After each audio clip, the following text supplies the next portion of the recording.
Folks, Black Star Network is here. Hold no punches! I'm real revolutionary right now. Support this man, Black Media. He makes sure that our stories are told. Thank you for being the voice of Black America, Roland. Stay black. I love y'all. All momentum we have now, we have to keep this going. The video looks phenomenal. See, there's a difference between Black Star Network and Black-owned media and something like CNN. You can't be Black-owned media and be scared. It's time to be smart. Bring your eyeballs home. You dig?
Today is Wednesday, May 29, 2024. Coming up on Roland Unfiltered, streaming live on the Black Star Network. President Joe Biden and Vice President Kamala Harris, they launch in Philadelphia their black voter outreach effort called Black Voters for Biden Harris. If you didn't hear about it, that's no shock because mainstream media didn't cover it. And frankly, they didn't really prep black-owned media for today's announcement. I'll break it all down. Supreme Court Justice Samuel Alito will not recuse himself from 2 cases related to the insurrection after reports that flags displayed outside his 2 homes appear to support the Stop the Steal movement. No shock. The world is waiting for a verdict in the Donald Trump hush money trial. The, of course, jury went home for the night after asking a couple of questions. Marjorie Taylor Greene goes viral after getting spotted in a D.C. airport. We'll talk to the woman who called the MAGA racists out. Plus, comedian Gary Johnson is going to stop by and talk about his new comedy special, Sit Your Ass Down, premiering Thursday on All Black. It is time in our TikTok segment. 2 brothers created an app that will take you back in time to experience Chicago's South Side, provide a look at what it was like to live in the Bronzeville area in the 20s, 30s, and 40s. It's time to bring the funk. I'm Roland Martin Unfiltered on the Black Star Network. Let's go. He's got it. Whatever the miss, he's on it. Whatever it is, he's got the scoop, the fact, the find. And when it breaks, he's right on time and it's rolling. Best believe he's knowing. Putting it down from sports to news to politics. With entertainment just for kicks, he's rolling. It's on go, roll, y'all. It's Roland Martin, yeah. Rolling with Roland now. He's funky, he's fresh, he's real, the best, you know he's Roland Martin now.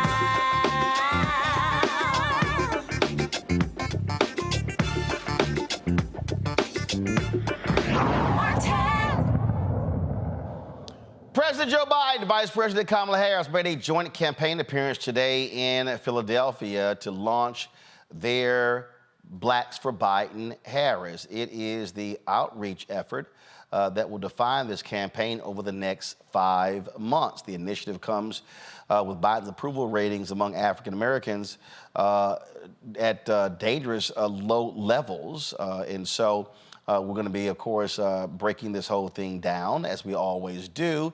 Here is Vice President Kamala Harris today. Yes, you did. And in 2024, with your voice and your power, we will win again.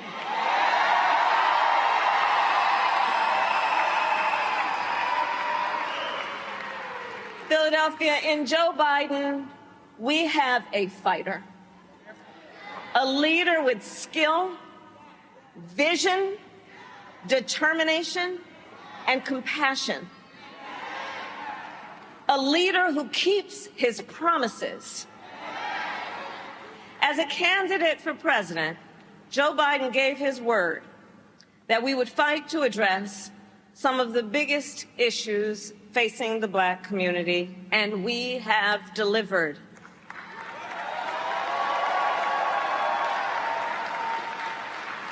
In 2020, Joe Biden and I vowed that we would lower the cost of health care like insulin. For far too many years, too many of our seniors with diabetes had to make the awful decision about either filling their prescription or paying their rent. And Black Americans are 60% more likely to be diagnosed with diabetes. So we capped the cost of insulin for our seniors at $35 a month.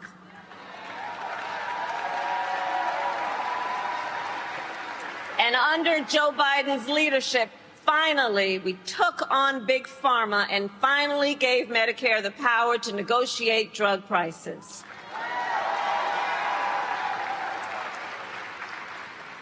We also took on the issue of debt, which makes so many people feel like they can never get ahead. Take, for example, medical debt. We are now making it so medical debt can no longer be included on your credit score.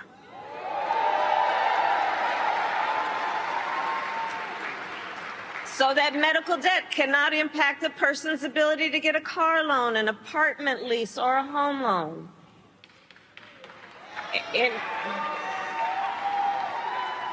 2020, we promised to forgive student loan debt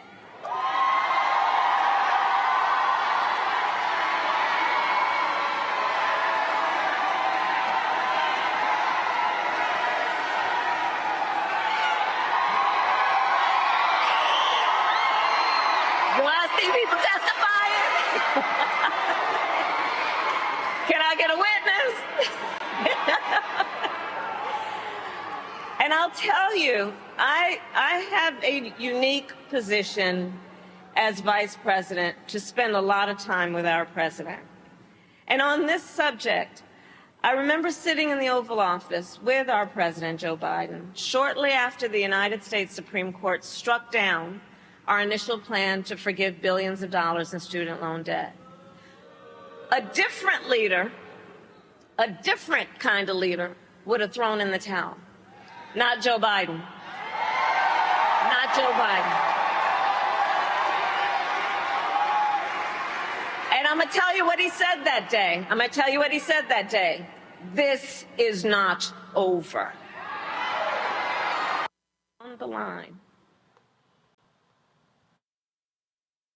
Black Americans, I'm going to quote, excuse the language, what the hell do you have to lose from a Trump presidency? And sadly, we all know too well, when he was president, Donald Trump tried over and over to get rid of the Affordable Care Act and to take health care then from millions of Black Americans. Year after year, he proposed cuts to Social Security and Medicare so that so many of our seniors would be deprived on what they rely on to live with dignity. And then he handpicked 3 members of the United States Supreme Court, the Court of Thurgood, with the intention that they would overturn Roe v. Wade, and as he intended, they did. And today, 1 in 3 women and more than half of Black women of reproductive age live in a state with an abortion ban, a Trump abortion ban. And if he wins a second term, I promise you he's going to go even further. So all of this is to say, who sits in the White House matters. It matters.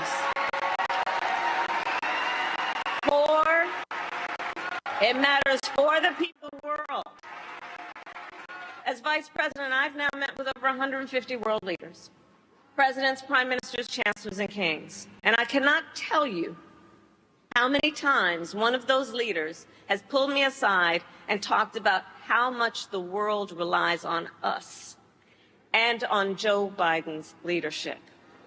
His defense of democracy, his commitment to the ideals of freedom and liberty and equality, and his willingness to fight for these ideals.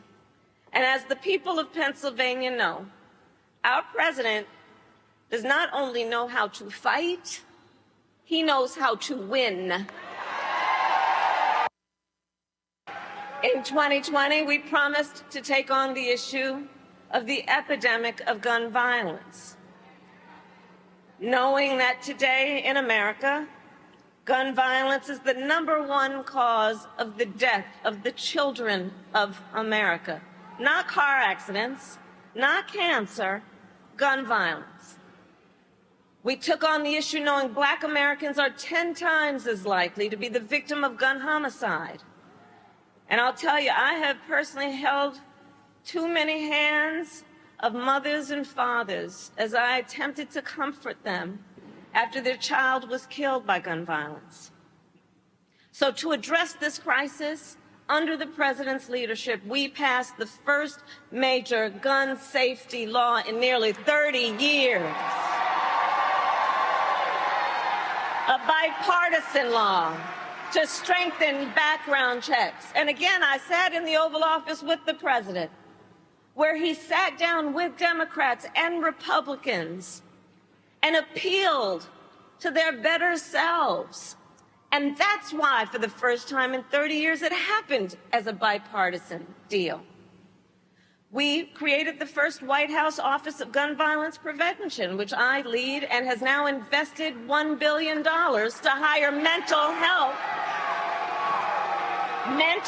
counselors in public schools to help heal the mental trauma of gun violence. And Philadelphia, in all of our work, the president has been guided by a fundamental belief. We work for you, the American people, not the special interests, not the billionaires or the big corporations, but the people. President Joe Biden also took it to Donald Trump, and this is what he had to say here. It's the same guy who wanted to tear gas you as you peacefully protested George Floyd's murder. The same guy who still calls the Central Park Five guilty, even though they were exonerated. He's that landlord who denies housing applications because of the color of your skin. He's that guy who won't say Black Lives Matter and invokes neo-Nazi Third Reich terms. We all remember Trump is the same guy who unleashed birthism, the birthism lie against Barack. And then Trump tells you he's the greatest president. I love this one. He says he's the greatest president for black people in the history of America, including more than Abraham Lincoln.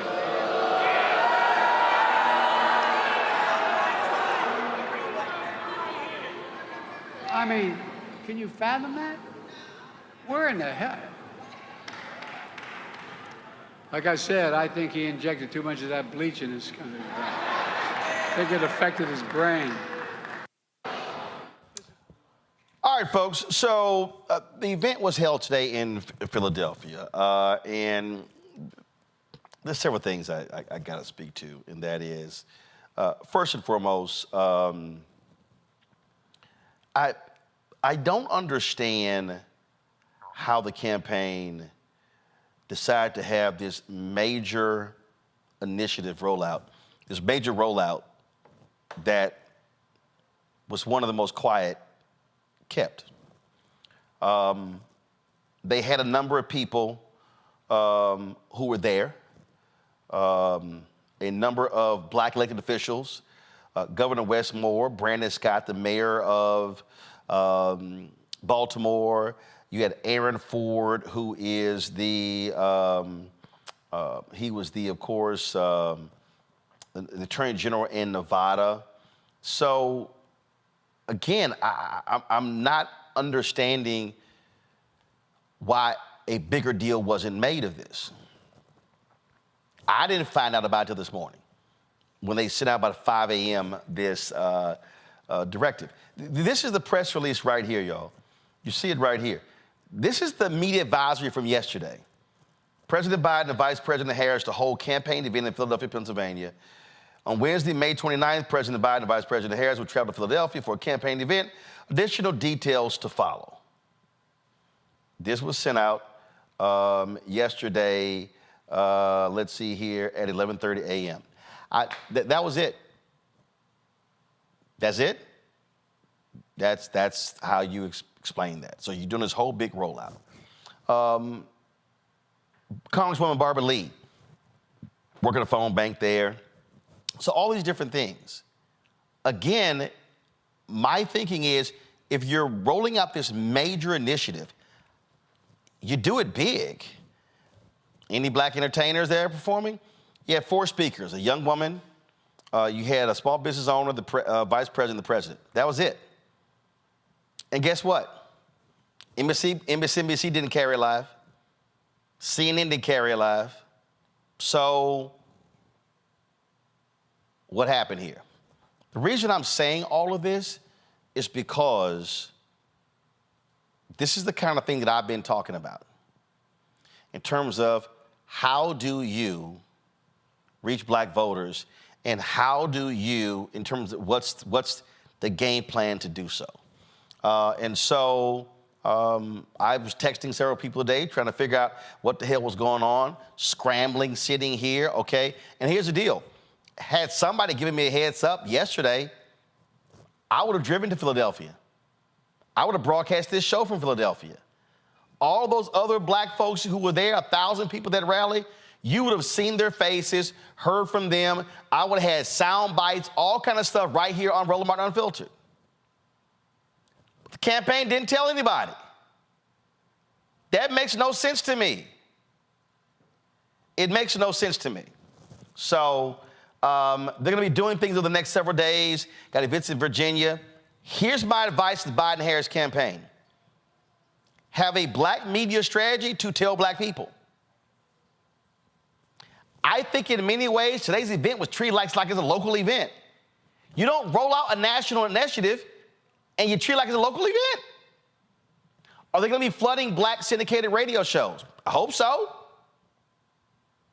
Are they going to be offering up people to come on this show and others and podcasts? I hope so. I'm just saying, today's event left a lot to be desired. My panel joins me right now. Rebecca Carruthers, Vice President, Fair Elections Center out of D.C. Robert Patillo, host, People, Passion, Politics, News Talk 1380 WAOK out of Atlanta. Julianne Malveaux, economist and author out of Washington, D.C. You know, this is listen, the thing here, Rebecca, it was very frustrating for me today to wake up and I see this notice, and it was in the Washington Post, and it was like, what the hell is this? Where did this come from? And I had black media people hit me, had no idea what's going on, who knew. And then, so they had pool coverage. Well, I had to explain to the campaign, you got to pay to be a part of the pool.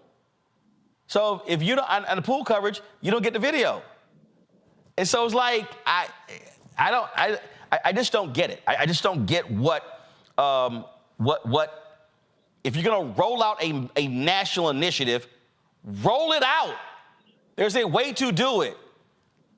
For me, today, okay, and look, Brian Tyler, he went on MSNBC, he went on CNN, okay, but that's not how you do a rollout. That's just me. Roland, I'm actually in Philadelphia right now. I've been here all day. And as I walked around the streets today, the only thing I heard people talk about was how bad traffic was. Oh, yeah, I think Biden and Vice President Harris is here today. But no one knew what they were going to talk about. No one knew what this aspect of the campaign is about. And this includes black folks that I talked to. I was actually in town today to talk to a bunch of Philadelphia district high school students about voting and the need to register to vote and the need to be a part of community and to get engaged and get informed. So even here in the city in which they were campaigning, there wasn't a lot of information for people who were here in the city who I guess were the targets. Right. So if you're gonna roll out this major initiative, my deal is you hype that up. I mean, it's like, Harris, Biden, they're coming. Launch this major initiative next week. Here are the folks who are gonna be here. And then what you do is you fan people out. I mean, again, it's like if this was, I guess this is supposed to be a national rollout. I don't know really what the hell it was. I'm just being straight up honest. And again, I've been texting campaign people all day. I've been on the phone. I've been calling other people. And I'm like, okay, if this is supposed to be the major thing it is, who knew? The politicians might have known about it, but guess what? The activists, the people who actually knock doors and turn out voters across Pennsylvania, especially black voters in Philadelphia County, some of them aren't even in Philadelphia today. They're out of town at a conference preparing for the fall. So like the total lack of strategy here, it bewilders me. But here's the other thing that caught me off guard is for months and for years, we have been criticizing this administration for not talking to black folks. Listening to them and the soundbite that you played at the top of the show, they are talking to black voters. But guess what black folks need first? We need them to talk to us as equals. We need them to talk to us as constituents before you turn around and talk to us as voters. Because when you're talking to us as voters, it becomes purely transactional. And black people aren't feeling it this year. And it's going to be tough if this is how the Biden-Harris administration is rolling out their outreach to black voters. This is what I have been saying on this show, on radio, on social. And so no one can say, oh, this is all new, Robert. I have been saying that the period from January to August is what I call information enlightenment stage. where you are having these town hall discussions, you're speaking to people, you're sitting here laying these things out, you're talking about policies, how they have helped people directly. Then the second phase is you're trying to then get them to register. The third phase is to get them to vote. I can't ask you to vote in May if I haven't explained to you what I've done. And not just what I've done, what I'm going to do over the next 4 years. I sat there and I heard what the vice president had to say. I heard what President Biden had to say. Do you know what I did not hear, Robert? I actually didn't hear, this is what I'm gonna do for you if I get reelected. That's kind of important.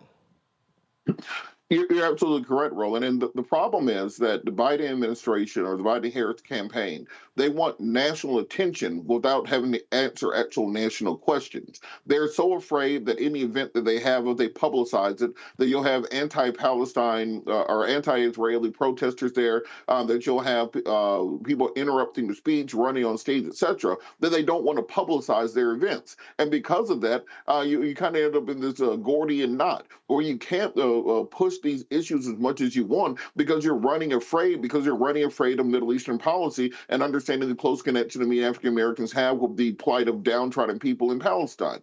We saw the same thing last week in Atlanta at the Morehouse speech, where some of the students turned their back, and because of that, you didn't see them having an entire weekend of events around the president coming. Normally, the president comes to Atlanta, they show up, they go to Ebenezer, they tour the civil rights events, they have a town hall meeting on Friday with all the civil rights organizations, etc. They did none of that. They flew in under the radar, they zoomed into Morehouse, they gave a quick speech, and they zoomed out of Morehouse as fast as possible. I'd like to mention the commencement address at Clark Atlanta was far better. One of the best, Dr. Brown and require everybody to listen to that speech if you get a chance. But the Biden-Harris administration is going to have to stop running scared. They're going to have to realize that I cannot appeal to black people without offending some white people. And you're going to have to make a decision of which one of those voting bases was more important. That for everything that was done at that event in Pennsylvania today, having one sentence on reparations would have done more than everything the rest of that speech did. And yes, that will scare off some Midwestern Rust Belt voters, but those people are already going to vote MAGA anyway.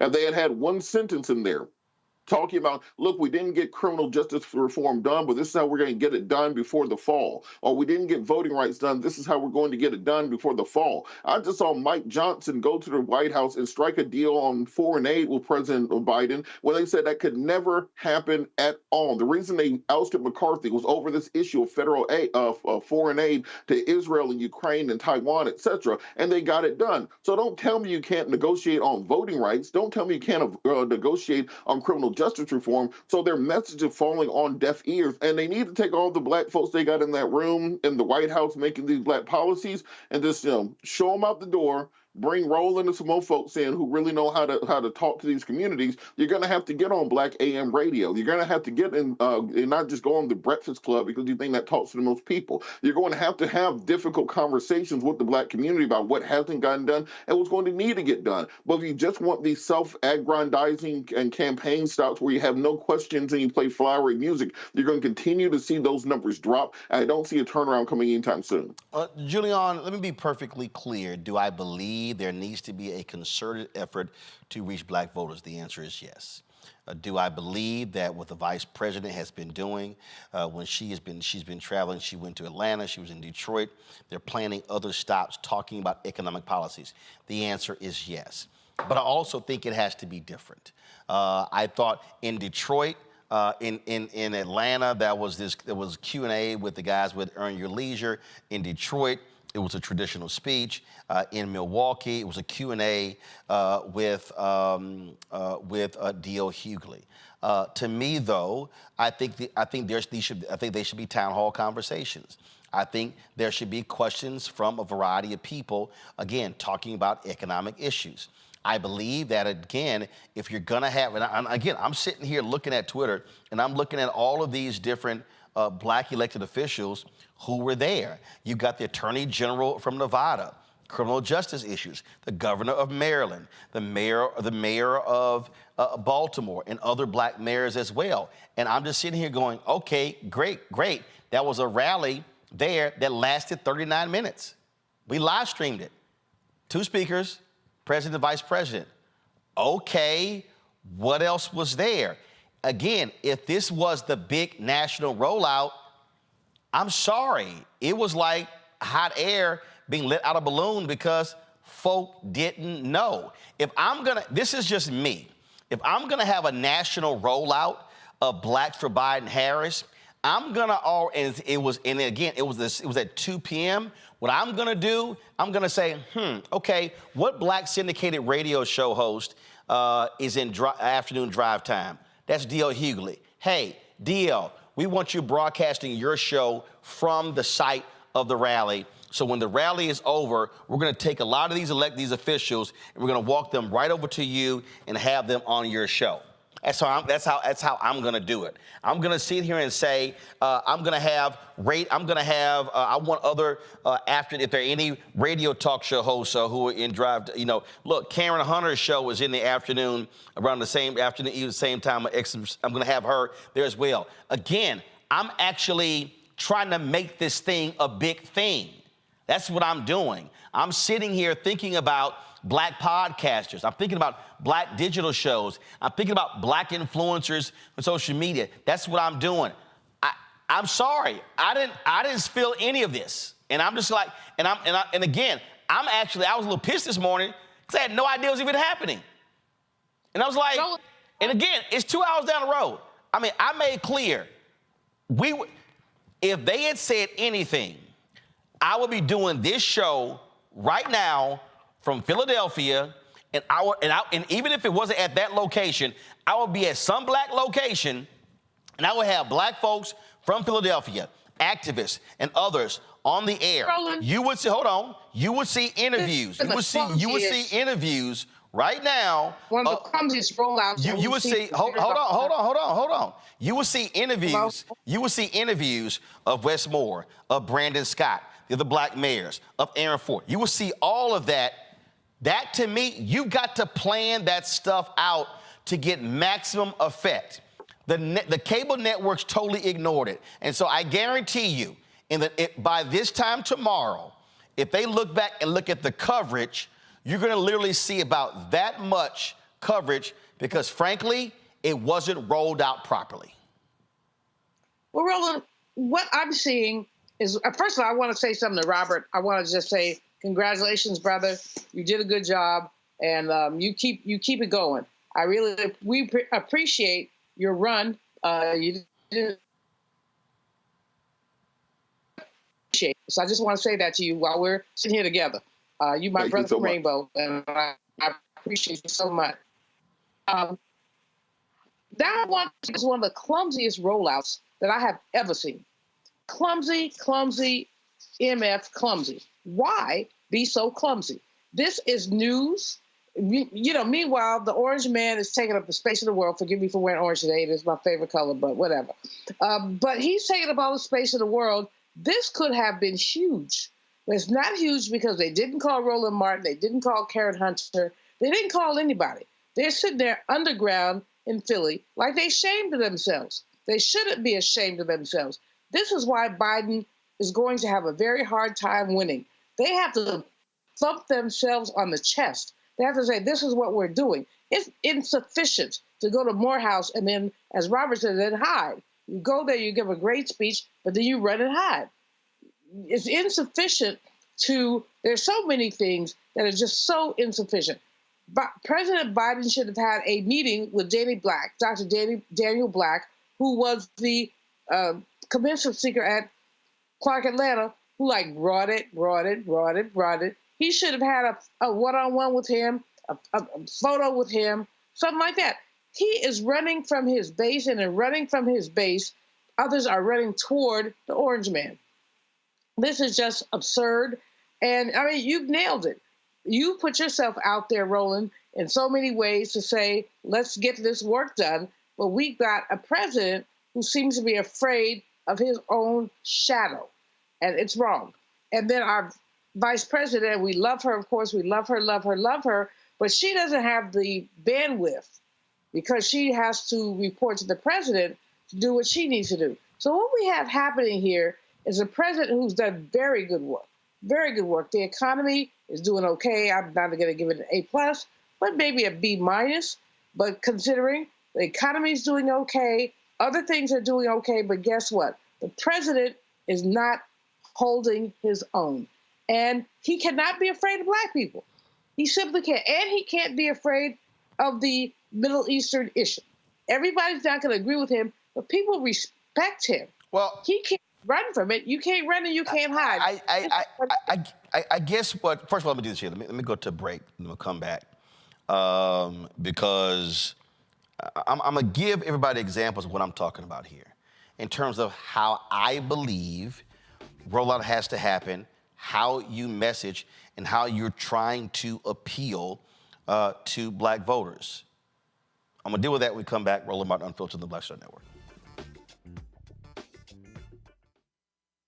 Now streaming on the Black Star Network. If we look at all of the best mans, the movies, and then, of course, series on Peacock, why do you think it resonated so well?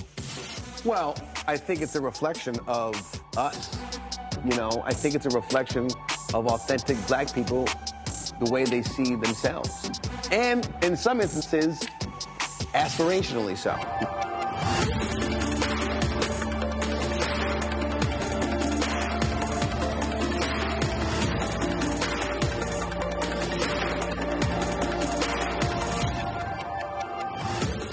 Fanbase is pioneering a new era of social media for the creator economy.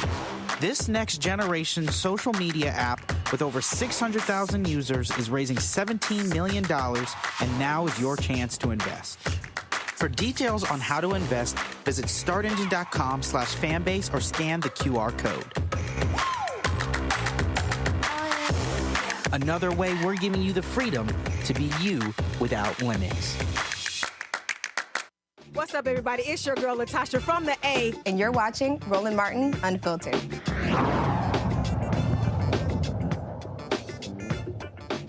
All right, folks, welcome back to Roland Martin Unfiltered. So as I was looking through some of the social media posts of some of the different Black elected officials who were there today in Philadelphia, so Aaron Ford, who was the Nevada Attorney General, he actually posted this here, and I thought it was pretty interesting. And so this is a graphic here. The Biden-Harris record for Black Americans. Created 2.6 million jobs for Black workers, lowest Black unemployment rate on record, helped Black entrepreneurs start businesses at the fastest rate in 30 years, capped the cost of insulin at $35 for seniors, helped close the racial wealth gap by 60%, invested more than $16 billion in HBCUs, and billions in student loan debt forgiven, passed the most significant gun safety legislation in decades, appointed the most ever Black judges to the federal bench. It says Pennsylvania for Biden-Harris. Okay, I don't know who created that graphic. I think it's a great graphic. Here's what I don't understand. From a campaign standpoint, why wasn't that stuff kicked out everywhere? Everywhere. Everywhere. Not a white page, not a white paper, not a long speech, that graphic. Remember what we did the other day when we talked about federal judges? Okay, actually, I'm gonna show you, no, don't go to it yet. Don't go to it yet. Because I'm gonna show y'all something. What happened was there was a tweet that went out. There was a tweet that went out on the day, and it was from Chuck Schumer. And in that particular tweet, he talked about confirming that 200 federal judge. I was like, okay, it's a tweet, need a graphic. Graphic gotta be posted on various platforms. TikTok, Snapchat, these platforms. Here's what happened. So the next day, this was the graphic right here that was on Chuck Schumer's Twitter page. Go to it. Senate Democrats have confirmed 200 judges to lifetime appointments under President Biden. That's great. That's wonderful. Guess what? Want to see a Black-specific graphic? Right here. 200. That's how many federal judges the Dem-run U.S. Senate has confirmed. 58 Biden-Harris judges are Black, the most appointed by any president in one term in history. Hashtag Black Judges Matter. Now, to me, if you're rolling out this type of different deal, what you do is you have to supply your Black supporters with materials that can actually support your initiative. To me, that's what you do. That's how you do it. Medical debt, one of the issues the Vice President talked about.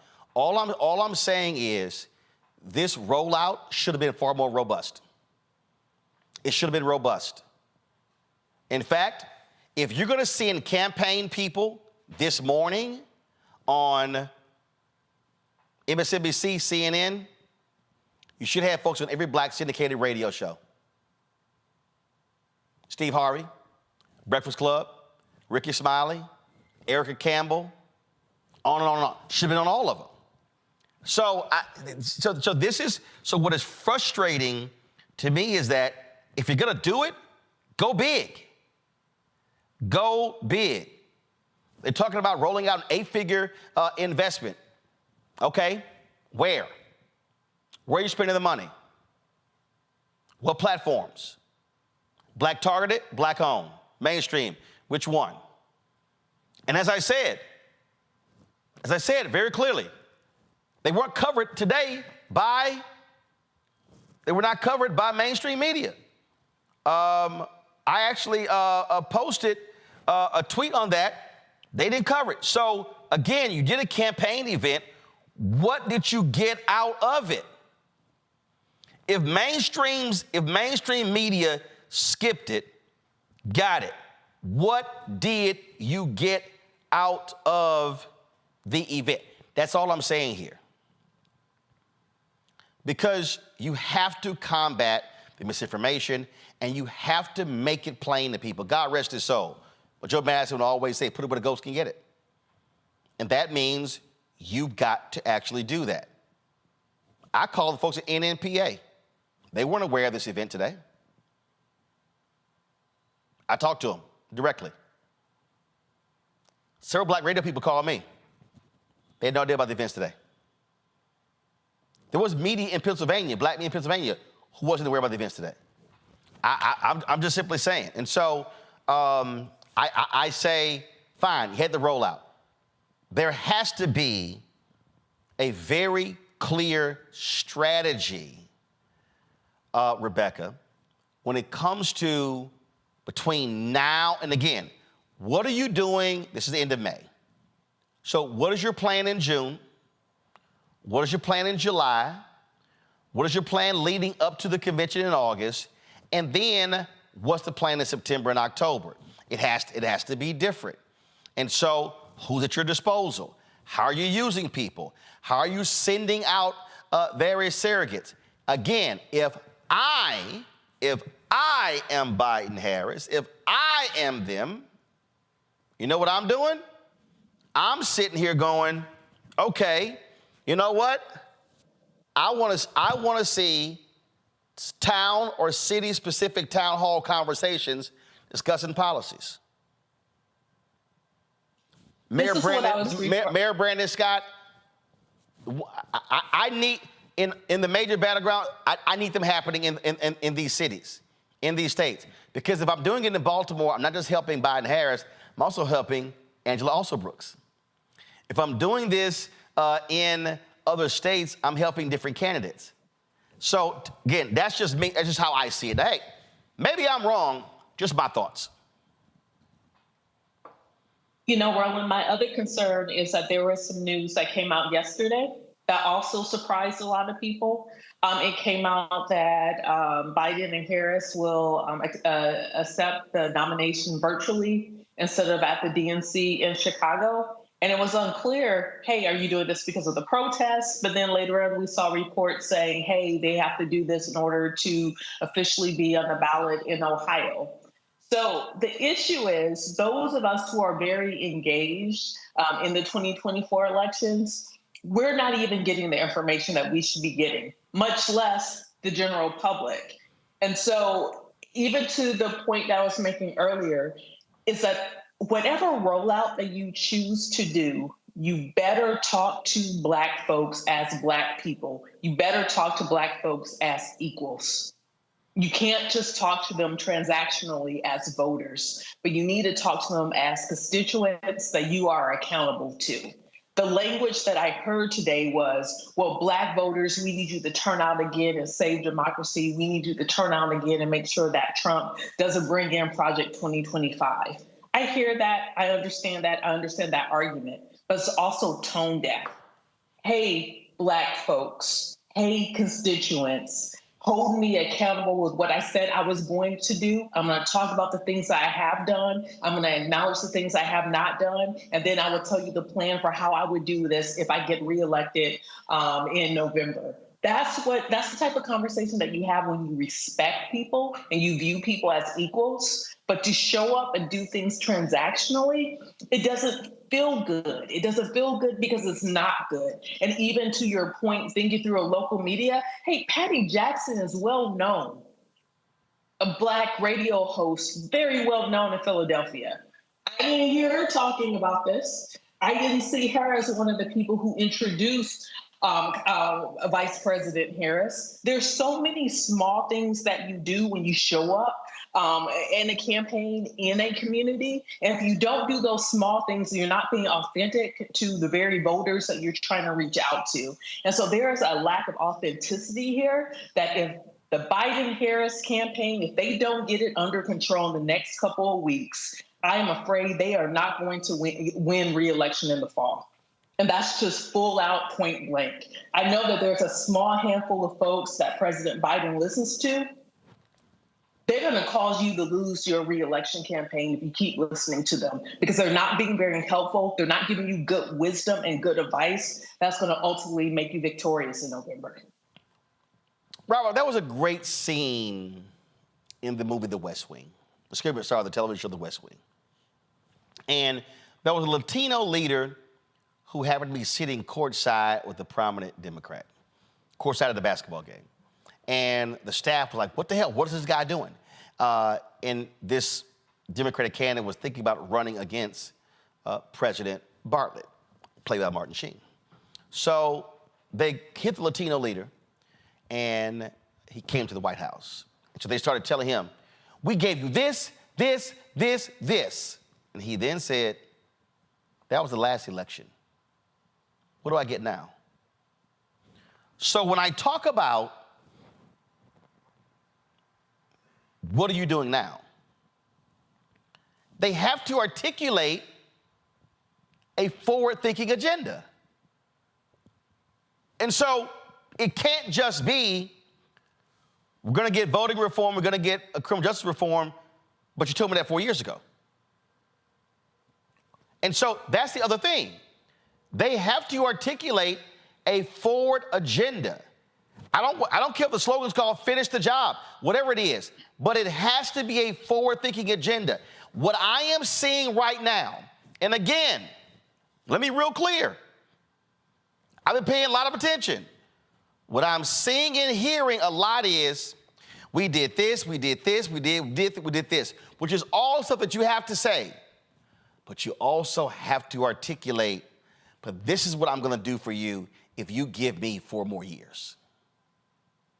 You're absolutely correct. And deep in the Atlanta market, the Biden and Harris campaign has been running these Trump or the devil commercials just into the ground. Trump is racist. Trump. Everybody knows that already. You're no longer moving the needle. You're wasting your money running those campaign commercials. The people who think Trump is a racist already aren't voting for Trump. The people who don't think Trump is a racist already are voting for Trump. You're not creating new voters. You're just simply navel gazing at that point in time. You need to be focusing on, one, the things that you have done and the things you will do. One thing that I have not heard this administration highlight at all is the fact that the first Black female Supreme Court justice was appointed by them, the first Black female vice president, the first Black female UN secretary, first Black female on the Federal Reserve, first Black female press secretary, African-American male being head of the Joint Chiefs of Staff, being defense secretary, 58 federal court judges.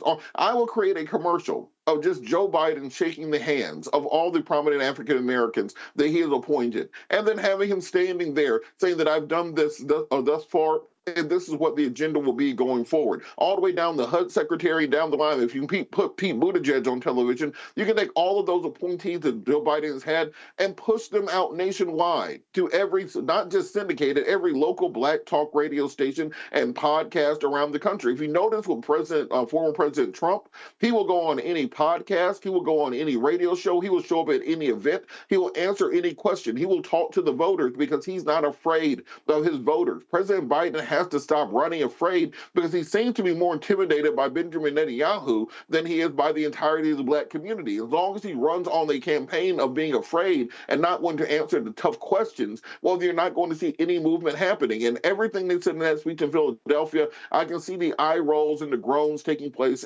among voters who are hesitant to vote right now, because you're not pushing that bold agenda going forward as to what exactly you are going to do in the next 4 years. And there are many people who have nostalgia now for those 4 Trump years. We can no longer simply discount the black people who are supporting Trump. You got one of those influential young black female rappers, Sexy Red, running around the country with a MAGA hat on, saying "Make America Sexy Again." You got Waka Flocka Flame. You got Lil Pump. You got Woe Vicky. You got Teddy Riley. You got a lot of people in the community where it's starting to hit a tipping point where you can no longer simply say, well, those are just some crazy Negroes. Now you have to say, well, this is actually some statistical evidence saying that there are some young black voters who grew up in that period of time where you had President Trump as basically a reality show host as president, being entertaining, giving out stimulus checks to people, giving out PPP loans to people, telling your mama jokes, all those other things. And they see that through a lens of that being their childhood, that being a better time, that being a better day. And they see the Biden administration as being the adults in the room,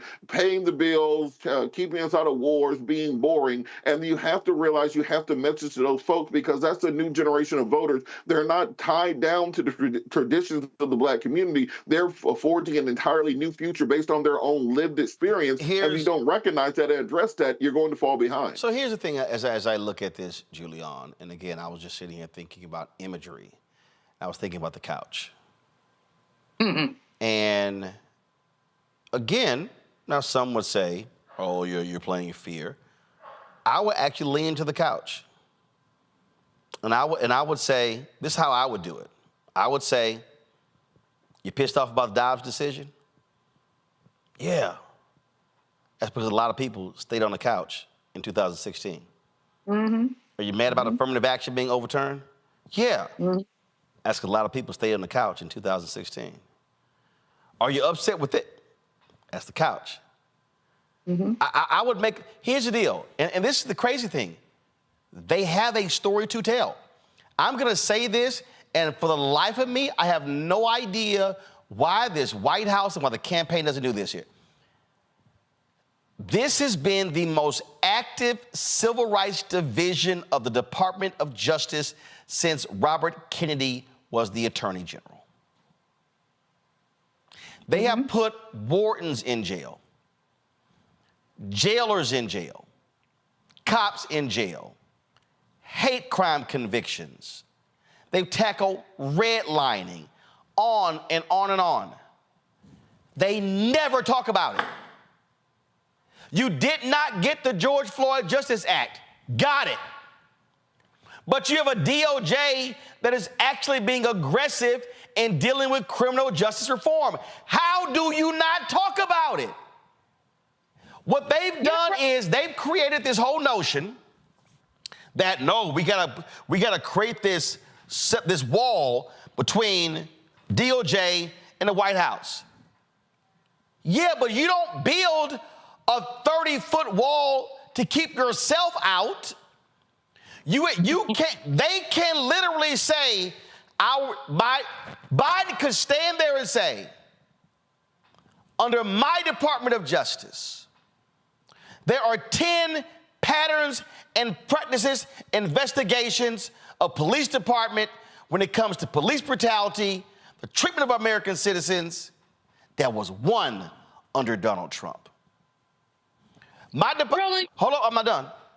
He could say, we've invested in police training, but we've also held them accountable for bad actors when they do wrong. I do not understand how you have a criminal justice reform story to tell and they won't tell it. I am flabbergasted, and I have literally asked top White House officials, why do y'all never bring it up? I don't hear it coming from the White House podium. I don't hear it in his speeches. I don't hear it in her speeches. I don't hear it from the campaign. And it's like, What? Are you afraid that MAGA's going to call you soft on crime? No, you can tell them we believe in accountability, and hell, we've got all the videos to show for it, Tyree Nichols and on and on and on. So I don't understand why they're scared to bring it up. This is a typical problem with Democrats. They're always afraid to claim their base. There are a lot of things they have to say, they can say, really about, as you say, criminal justice reform or any number of other things. They're afraid to claim their base. They think they're going to alienate some crazy white man with a MAGA hat who wasn't going to vote for them anyway, but they're afraid of that. And, you know, Roland, I've been reading, I guess I'm bored, Project 2025, which is frightening. And I would invite our people, those who are watching you, who are, I guess woke might be the word we might use, go read that stuff. Go see what they say they're going to do. They would eliminate the Department of Education. They would eliminate student debt reform, relief. There are a list of things. Of course, affirmative action and DEI are under the bus right now. Why does the Biden administration, they don't have to do it themselves. Let their surrogates do it. Let you do it. Let others who are passionate about basically our country, let them do it. Why are they being so silent and so scared, not scared, but scared of what the Orange Man and his team might say? It really is absurd that they're not claiming their legacy. The slide you showed earlier with the judges is really an important slide, because these are people who are going to be in the judiciary for 20, 30 years. And they're going to push back on Trump appointees. But why are they not dealing with this? I don't have an answer. I don't think anybody does. But what we know is that if they continue to play this, and James Carville called it, I think yesterday on CNN, if they continue to play this, they ain't going to win. This ain't going to win. You cannot win running scared. The other side is aggressive, assertive, forceful, exacting. And these are, right now, what I see is the Biden-Harris administration being a bunch of wimps. It's unacceptable. They're leaving us in the dust. They're forcing us to bite dust. And so, you know, you're absolutely, they need to hire you and have you working for them 24/7. No. First of all, because I have little tolerance for folk who move slow, who take forever. Because I'm telling you right now, this graphic right here, I hit my man Keenan. We had it in 2 hours, and that was with revisions. So the campaign still hasn't done this graphic. They still haven't done it. The campaign ain't done this graphic. That was Chuck Schumer's office. I'm like, what the hell are y'all doing? This is why you have rapid response. This is why you have a digital. In fact, are y'all aware? Now, the reason I saw Dio do this personally with the vice president. Are y'all aware that when they had the discussion in Milwaukee, Dio Hughley apologized to the vice president because he listened to what the trolls were saying about her record as California Attorney General, and he apologized for being wrong about her record? Have y'all seen the campaign push that video anywhere? That's a perfect example. This is a perfect example of how you totally blow a moment. Here you have Dio Hughley saying, I made a mistake and I believed some lies about the records of Vice President Kamala Harris, and I ripped her in 2020 because of that, and I apologize for being wrong. They haven't run it anywhere. That should be a video. They haven't run it anywhere, and I'm going, what are you doing? So they're going to have again, a lot of things they're going to be doing. It's a lot more work that needs to be done when it comes to this black outreach effort. So I know they're watching. Just I hope y'all paying attention. Gotta go to a break. We come back. Woo! Bleach, blonde, bad, built, butch body. A sister confronted Marjorie Taylor Greene, the D.C. airport. That sucker went crazy viral. She joins us next. Don't forget to support Roland Martin Unfiltered on the Black Star Network by joining our Bring the Funk fan club. Your dials allow for us to do the work that we do here because y'all know these advertisers ain't trying to support black-owned media. And so senior check and money order to P.O. Box 57196, Washington, D.C., 20037-0196. Cash App, $RM Unfiltered, PayPal, R Martin Unfiltered. Venmo is RM Unfiltered. Zelle, Roland at RolandSMartin.com. Roland at RolandMartinUnfiltered.com. We'll be right back.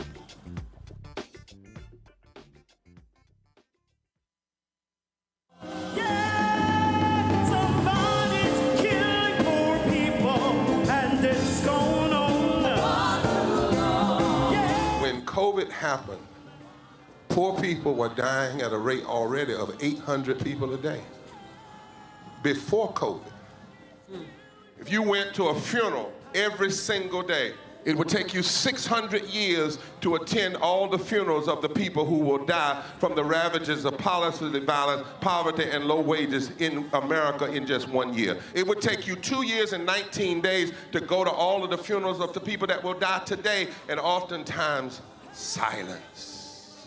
Nobody talks about this political genocide, but we are determined today to remember their death and be a resurrection of voting power and voice power like never before. Economic justice and saving this democracy are deeply connected. We, as a nation, must listen to the demands of the poor, who are pushing and will continue to push political candidates and elected leaders to lift from the bottom so that everybody can rise.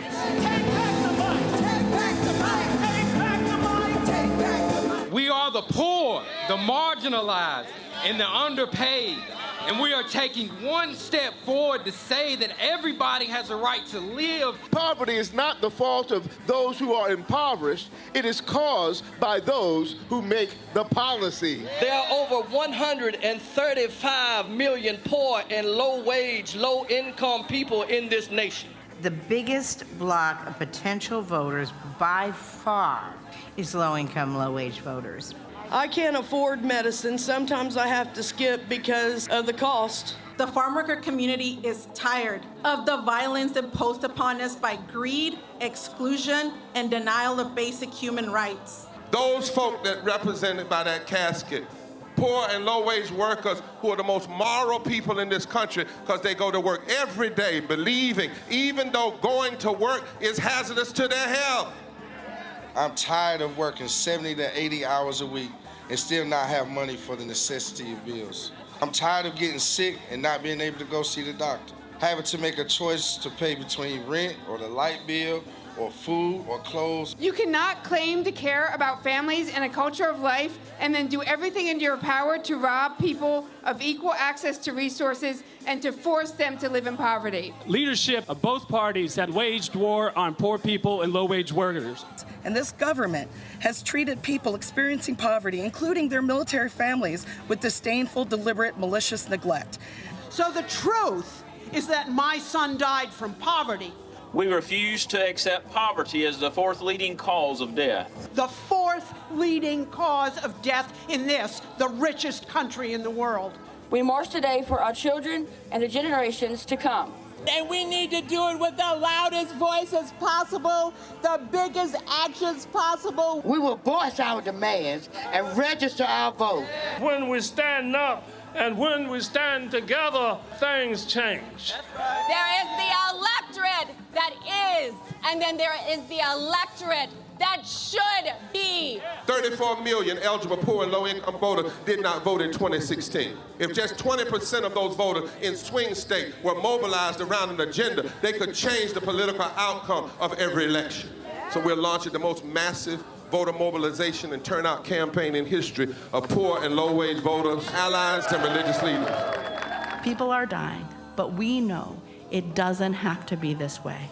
And so we are calling on everyone to join us in this Poor People's Campaign, a national call for moral revival. We are here, we will be seen, we will be heard, and our power will be felt. We don't need to be an insurrection. We are a resurrection that will be felt across this country. Are you ready? ready, ready, ready.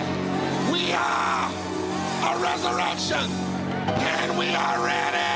And we won't be silent anymore.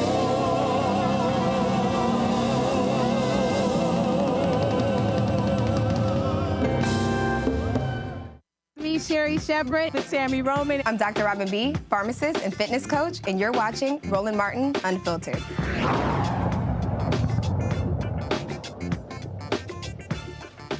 Well, crazy deranged Marjorie Taylor Greene goes viral again. This time, she didn't even open her mouth when a black woman called her out at the D.C. airport. Watch this. Beach blonde, bad build. How you doing today? How you be? You didn't like that, huh?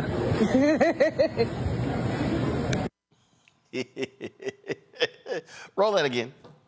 Beach blonde, bad build. How you doing today? How you be? You didn't like that, huh? Well, that woman is Kia Kroom. We recorded that video. She joins us now from D.C. Kia, glad to have you here. So you were in the airport. I take it she was traveling out and you were coming back from somewhere, correct? Correct. I was, I want to make sure y'all can see me. Correct. We got you. I was coming back from Los Angeles. I'd been at a conference, and I remember seeing people taking pictures with her. And I'm like, is that? And I'm like, I don't know why on earth anybody would be doing that, but whatever. And I knew that I was going to say something to her. In fact, what wasn't captured was when I looked at her and I told her, I said, you're going to learn to leave Black women alone. And she responded like, yeah, okay. And, you know, I had time that day. So I'm like, yeah, okay. And then I hit record, and that's where you saw that exchange. So y'all had an exchange before. Y'all had an exchange before you recorded this. We did. And so, go ahead. Yeah, we did. I mean, I was just simply telling her, you know, listen, you're going to learn to leave Black women alone. And she responded to me the way that we saw her respond to AOC during that infamous clip, you know, like, oh, yeah, okay. And it was just like, okay. So you post this, and then all of a sudden, it just takes off. It did. I actually had no idea that this would go viral. I had no idea that it would evoke the level of laughter. I mean, the level of joy. Like, I literally had people texting, DMing me, and telling me everything from, you know, offering to buy me lunch to, you know, just thanking them because, I mean, they just found it to be such comedic relief. I had no idea. That totally wasn't what I did it for. I just knew that I had time and I had a moment because, like a lot of Black women, I've just been disgusted by the anti-Blackness that I've been seeing play out in the media for, I mean, how much time you got, but like, it just seems like over the last 2 weeks, between the clip we saw, the exchange between MGT and Congresswoman Crockett and AOC, and then you see Kelly Roland over in Cannes, it's just like the anti-Blackness, the misogynoir, it's just like, I've had it, right? So I had time that day. Well, it has certainly generated lots of attention. Do y'all have a control room? Y'all got the video that we put out on social media with this in the song? All right, go ahead and play it.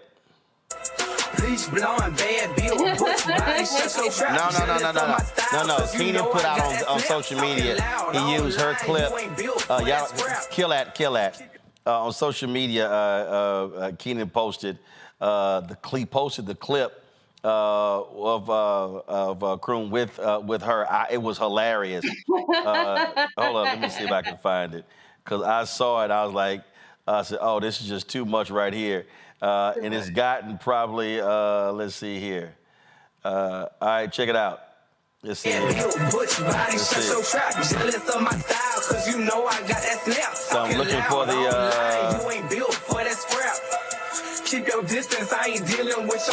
Yeah, I'm looking for, that's not it. Come back to me, come back. So I'm looking for the, so he posted it, and it was her included, and oh my God, when I say I fell out, oh, here it is, go.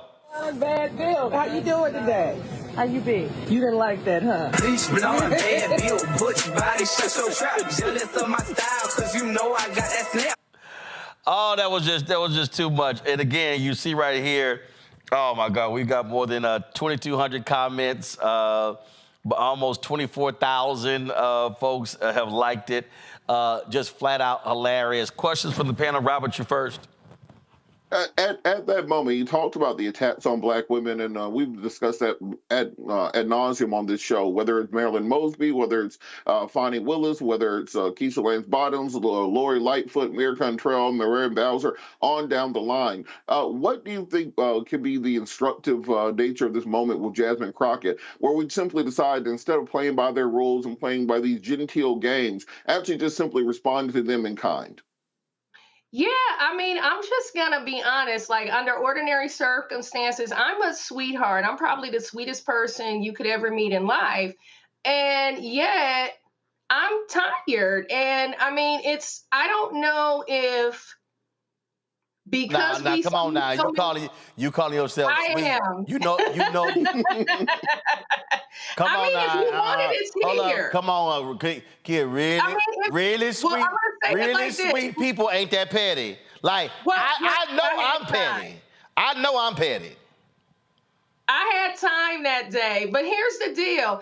I want to respond to the gentleman's question. Go ahead. I think that responding in kind for black women, for brown women, if that means clapping back, then I say no more passes, like, period. Like, I honestly feel like if you're big, bad, and bold enough to hurl a racist trope or a microaggression, because let's be clear, that's what we saw happen on the congressional floor there. That was a microaggression, and it happens from the rooms of Congress down to boardrooms and offices, where across the USA, across the globe.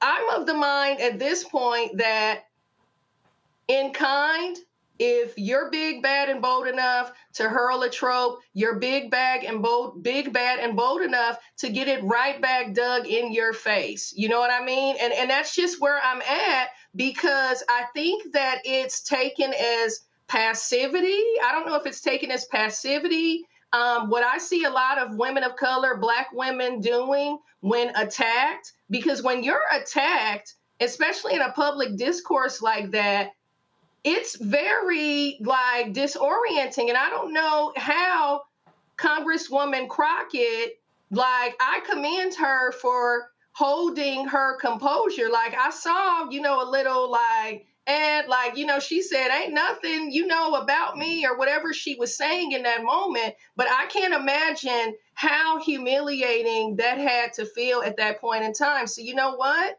The instructive, as far as I'm concerned, is really no more passes. I'm a firm believer in calling that behavior out and pulling it up by the root, even if it's, so this is what we're doing in this moment, like Congresswoman Crockett did. I just want to be clear. So this is what we're doing. But no more passes.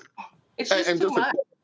Just a quick follow-up also. Marjorie Taylor Greene, in response, posted a picture in a bikini this weekend. Do you think that will change the conversation about her being bad, built with a bush body? Hell no, because it was Photoshopped. No.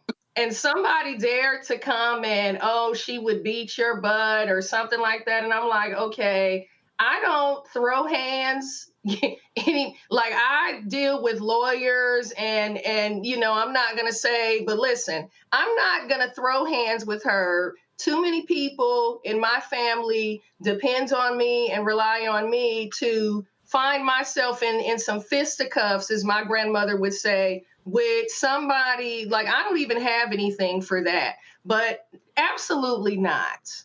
Absolutely not. No. So Robert, Rebecca, this is the photo Robert was referring. Okay, Rebecca, go ahead. Bless her heart. Thank you so much for being on the show tonight. I know that you are not a professional troll. I also know there's a lot of people who want to support you. So can you tell us more about who you are, what you do, and how we can support you? Yeah, so I own a global fundraising firm called Kia Kroom Fundraising and Philanthropy. My claim to fame, if you will, is having raised nearly $1 billion for social justice causes led by and serving Black and brown people.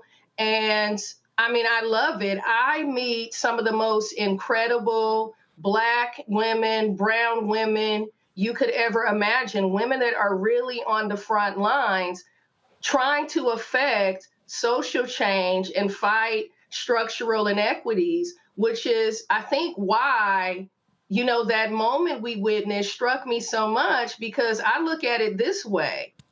Here you had Congresswoman Crockett, you know, people are assembled to take care of business at hand, and you have someone making a mockery and a caricature of a Black woman in a public discourse. The Black women and brown women that I know are laying down their lives for the sake of social justice, like Black women have always done. So that is the work that I do. And you can find me at www.kiakroom.com and drop me a line. My social handles are the same, Kia Kroom. And I'm happy to connect with anybody that's about social change and as passionate about it as I am. Thank you for having me. Julianne? Okay, baby sis. Google me, call me. I am taking you to lunch. I live in D.C. You the bomb. Yes. So just JulianneMalvo.com. I would be happy to buy you lunch and to basically hang out with you. I'm just loving what you did. That's one. Number two, these people, this misogynoir, has been so advanced that they attack us from our credentials to our eyeglasses. To our appearance. From our credentials to our, yes. And so this is unacceptable. So thank you for calling that BBB. And there was a missing B there, you know, because of the BBB. Roland knows what the B is. But basically, thank you for calling her out. Now, the other piece of this is, it's not just MTG. She's a nasty piece of work, but she's been one since she was born. She doesn't even need to be breathing air. That's a waste of air. What is your thought as a PR maven and a fundraiser about how we deal with misogynoir more broadly? Robert called out some of the names. We've seen them. Angela also Brooks. She needed training wheels. Give me a break. We could go down the list. Black women are under attack. How do we fight back? Yeah, I mean, no more passes. Period. No more passes. You big, bad, and bold enough to say it. You're big, bad, and bold enough to get caught out, whether we're calling it out on the spot. And I understand that things impact people differently sometimes, because these moments can be so jarring. We have to collect ourselves. But I'm a proponent of calling this out and uprooting it wherever it rears its ugly head. Period. I honestly think that it's going to take not just Black women, because I hear a fair amount of Black women talking about misogynoir. Yeah, we're the target, but I think that it's going to take more Black men speaking up. To be quite honest, and in offices and workplaces, this is where the allies are going to have to come in. It's no more passes, period. You call it out, and sometimes you got to show the bully where it's at, and like the gentleman said a moment ago, return it in kind. By my estimation, it's going high, right? Because you would not believe how many women of color I talk to in Zoom screens every week that are in tears because they've been humiliated and have old sores nearly because they couldn't find the words or weren't comfortable countering an attack and simply calling it by its name. So no more passes given. That's just where I'm at with it. Actually, I really wish, Roland, I could run into her in the airport. I would have a good old time. Yeah, because we're gonna have a good time. We're gonna have a good one. Because we know you petty too, Julian. All right, Kia. Kia, I appreciate it. Thank you so very much. Thank you. Have a good one. Stay petty. You ain't sweet. I don't know why you fronting. You petty. Thanks a lot. All right, going to a break. We come back, folks. Major League Baseball is now integrating Negro League records into the record books after segregating them for so long. We'll talk about that next on Roland Martin Unfiltered on the Black Star Network.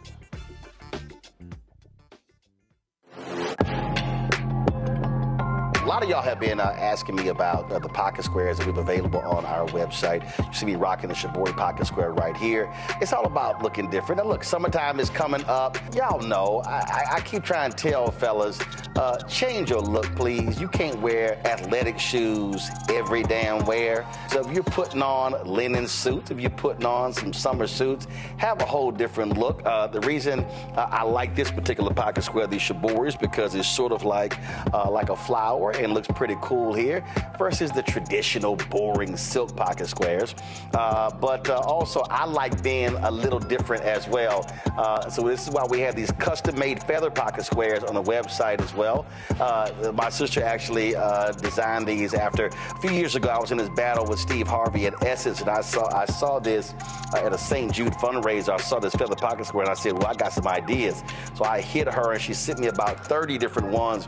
And so this completely changes your look. Now, some of you men out there, I had some dudes say, oh, man, I can't wear that. Well, if you ain't got swagger, that's not my problem.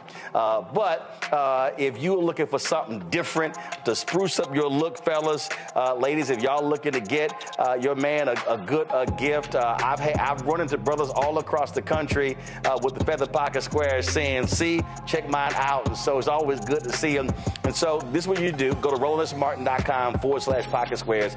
You can order Shibori pocket squares or the custom-made pocket squares. Now, for the Shiboris, we're out of a lot of the different colors, and I think we're down to about 200 or 300. So you want to get your order in as soon as you can, because here's what happened. I got these several years ago, and the Japanese company signed a deal with another company, and I bought them before they signed that deal, and so I can't get access to any more from the company in Japan that makes them. And so get yours now. So come summertime, when I see y'all at Essence, y'all could be looking fly with the Shibori pocket square or the custom-made pocket square. Again, RolandSMartin.com/pocket squares. Go there now.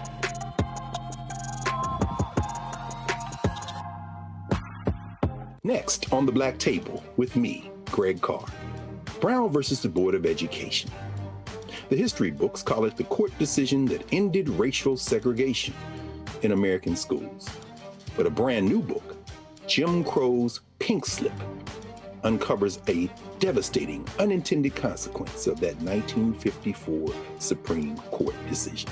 We may, if we were lucky, have been the very last generation of Black students to have experienced these generations of Black teachers who have never been replaced. Dr. Leslie Fenwick joins us to talk about her book and the actions following that landmark decision that dealt a virtual death blow to Black educators. That's next on the Black Table, right here on the Black Star Network.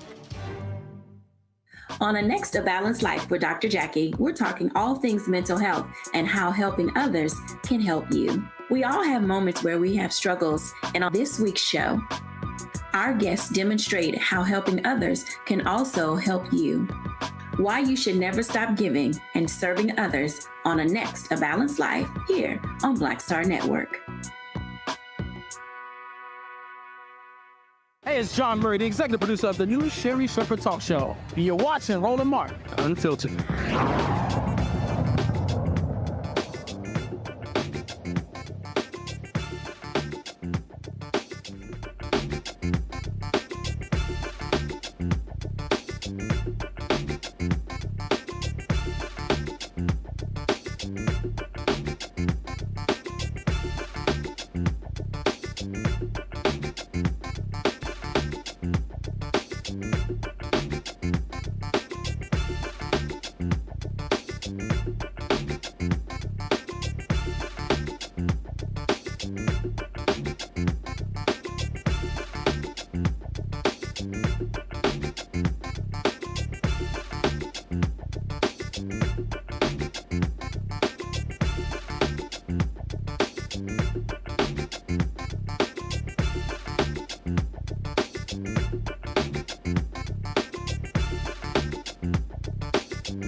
League Baseball has announced that they will be including the records of Negro League players in Major League Baseball stats. So this is a holdover from segregation. So let me tell you what white folks did in this country.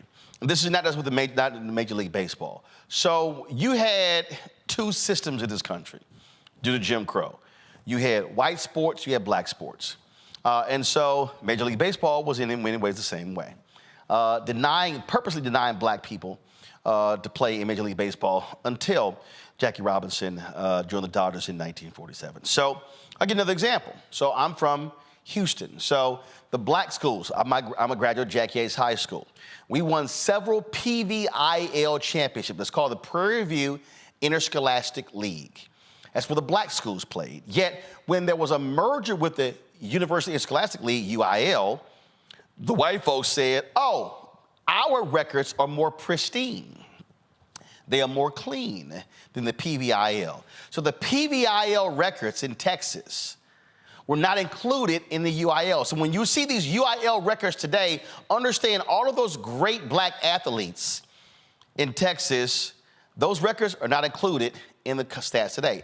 The same applied to the Negro Leagues. Those stats were not included in Major League Baseball. It wasn't until 2020 when this began to change, when Major League Baseball recognized Negro League players between 1920 and 1948 as being in the major leagues. Now, the records are going to be changed. And so this is what the commissioner of Major League Baseball, Rob Manfred, said. We are proud that the official historical record now includes the players of the Negro Leagues. This initiative is focused on ensuring that future generations of fans have access to the statistics and milestones of all those who made the Negro Leagues possible. Their accomplishment on the field will be a gateway to broader learning about this triumph in American history and the path that led to Jackie Robinson's 1947 Dodger debut. This now means that legendary catcher Josh Gibson, his records, he will now be considered the major league record holder in a variety of categories, includes all-time leader in batting average, slugging percentage, and OPS, and holds the all-time single-season records in each of those categories. Again, the article says Gibson was one of more than 2,300 Negro League players, including 3 living players who played in the 1920-1948 era in Bill Greason, Ron Teasley, and Hall of Famer Willie Mays, included in a newly integrated database at MLB.com that combines the Negro League numbers with the existing data from the American League, National League, and other major leagues from history. And see, this is the thing here, Robert, that I think people have to remember. It was called the major leagues not because of talent.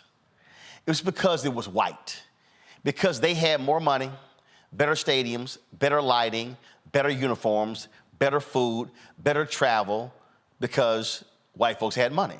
They had the resources. The actual major league talent was in the Negro Leagues. That was undeniable. And so it was racism that did not include these records because white folks do not want their records sullied. See, I've always said anytime you see, all these Heisman greats, I don't recognize no Heisman winner until Ernie Davis. Because even when Jim Brown was by far the best player in the country, racism kept him out. I think they gave it to Paul Hornett. Give me a break. And they had a losing record. So you've had black talent who they were out of the record books because of Jim Crow. This is a perfect example. Major League Baseball was right to do this. It was late, but finally it got done. Well, they're halfway there. And I remind people, my dad was born in 1932, so I grew up hearing stories about Negro League Baseball because that's all that he grew up knowing and those players. He still made the contention until the day he died that the greatest black player of all time was Babe Ruth, who was posing and passing as a white man because he was he straightened his hair off a conch, and if you looked at him in person, he was about the same tint as Malcolm X, who my dad met in person on many occasions. I make this point to say that Major League Baseball is great to recognize the records. And now we need to find the families of those players and give them their prorated salaries adjusted for inflation. Those men fought in conditions that none of us could even comprehend. Stadiums that were falling apart, riding buses through Mississippi and Alabama, South Georgia, in the middle of Jim Crow and the Ku Klux Klan. Every single game was a civil rights movement for them. Every single game, they risked death simply to play a ball game to entertain the masses. Those people have to be made right. It's great to put their records in the book. I agree with it. It should have happened 50 years ago. Now we have to monetarily make sure that this league, which now can pay players a 10-year billion-dollar contract to play for a team, that they can go back to those people who are instrumental in building up those leagues, building up this sport, and ensure that their families are taken care of. And also, by doing that, you will inspire the next generation to return to the baseball field. I think opening day, something like 6.6% of players were African-American in Major League Baseball this year. Growing up, for all of us, all the best players, whether it was Barry Bonds, Ken Griffey Jr., on down the line, were Black American players. We have to reinvigorate that game. You reinvigorate it by doing right by those families, doing right by those legacies, and truly doing what it takes to make that playing field equal. I love the records. I love the fact that they're being recognized. Now open the checkbook. You know, and look, this just goes to show you that people don't understand what Jim Crow was all about, Rebecca. You know, I think it's also important for people to understand this is what it looks like to erase Black folks in this country. Because up until this, there are generations of Black folks who don't understand the contribution that other Black Americans made to the sport of baseball, and even tangentially to the sport of softball. Like, I can't tell you how many times I've heard people across the country make comments, well, you know, that's a white sport. We don't play that. Actually, we did. We do. And we excel at it. And so once again, this is what happens when we are purposefully erased from history, is that they try to act as if we weren't there when we've been there all along. I agree with Robert. There has to be reparations with this. Major League Baseball got a lot of money, and there's a lot of money that they should pay out, not just to the families, but actually do an investment. Why is it that we have such a low percentage of Black American baseball players when we know the talent is there? So, you know, even rebuilding baseball fields in the country, like in Washington, D.C., there's a nonprofit, I think it's called Field of Dreams, to target and do violence interruption through the use of baseball summer programs. So there's great ways to reintroduce baseball into our various communities across the country. Julian? I agree with both my fellow panelists about this, Robert, especially when he talks about reparations. I think that it's really interesting how there has been a consistent effort to erase Black people from the fabric of American life. And baseball is part of the fabric of American life. Many of us do not. I'm not into baseball. Well, I'm not into sports, so that's a whole other story. I do like basketball because the brothers look good with their shorts on. But that's a whole other story. But by and large, baseball, football, all of these things are things that Black people excelled in and were marginalized with. So the whole concept of erasure is something that we really have to think about in the concept of baseball. And it's a healthy sport. Major League Baseball needs to go into our communities, Robert, as you suggest, and Rebecca, go into our communities and build stuff for our kids to be engaged in what people call America's pastime. It hasn't happened. We go back and look at it. I mean, this is a good move, but it's not even a half step, it's a quarter step. What needs to happen is that we need to make sure that our history in sports is captured, trumpeted, and basically reclaimed. And that's the bottom line. So, Roland, this is a really great opportunity for us to talk about the ways that we have been erased. It's not just baseball or any other sport. It's systematically the erasure of Black people that we have to reclaim. And this is so very important. Yep, and we've seen this erasure take place in other areas as well. All right, going to break. We'll be right back. Roland Martin Unfiltered on the Black Star Network. Now streaming on the Black Star Network. We look at all of the best men. the movies, and then, of course, the series on Peacock. Why do you think it resonated so well? Well, I think it's a reflection of us. You know, I think it's a reflection of authentic Black people, the way they see themselves. And in some instances, aspirationally so.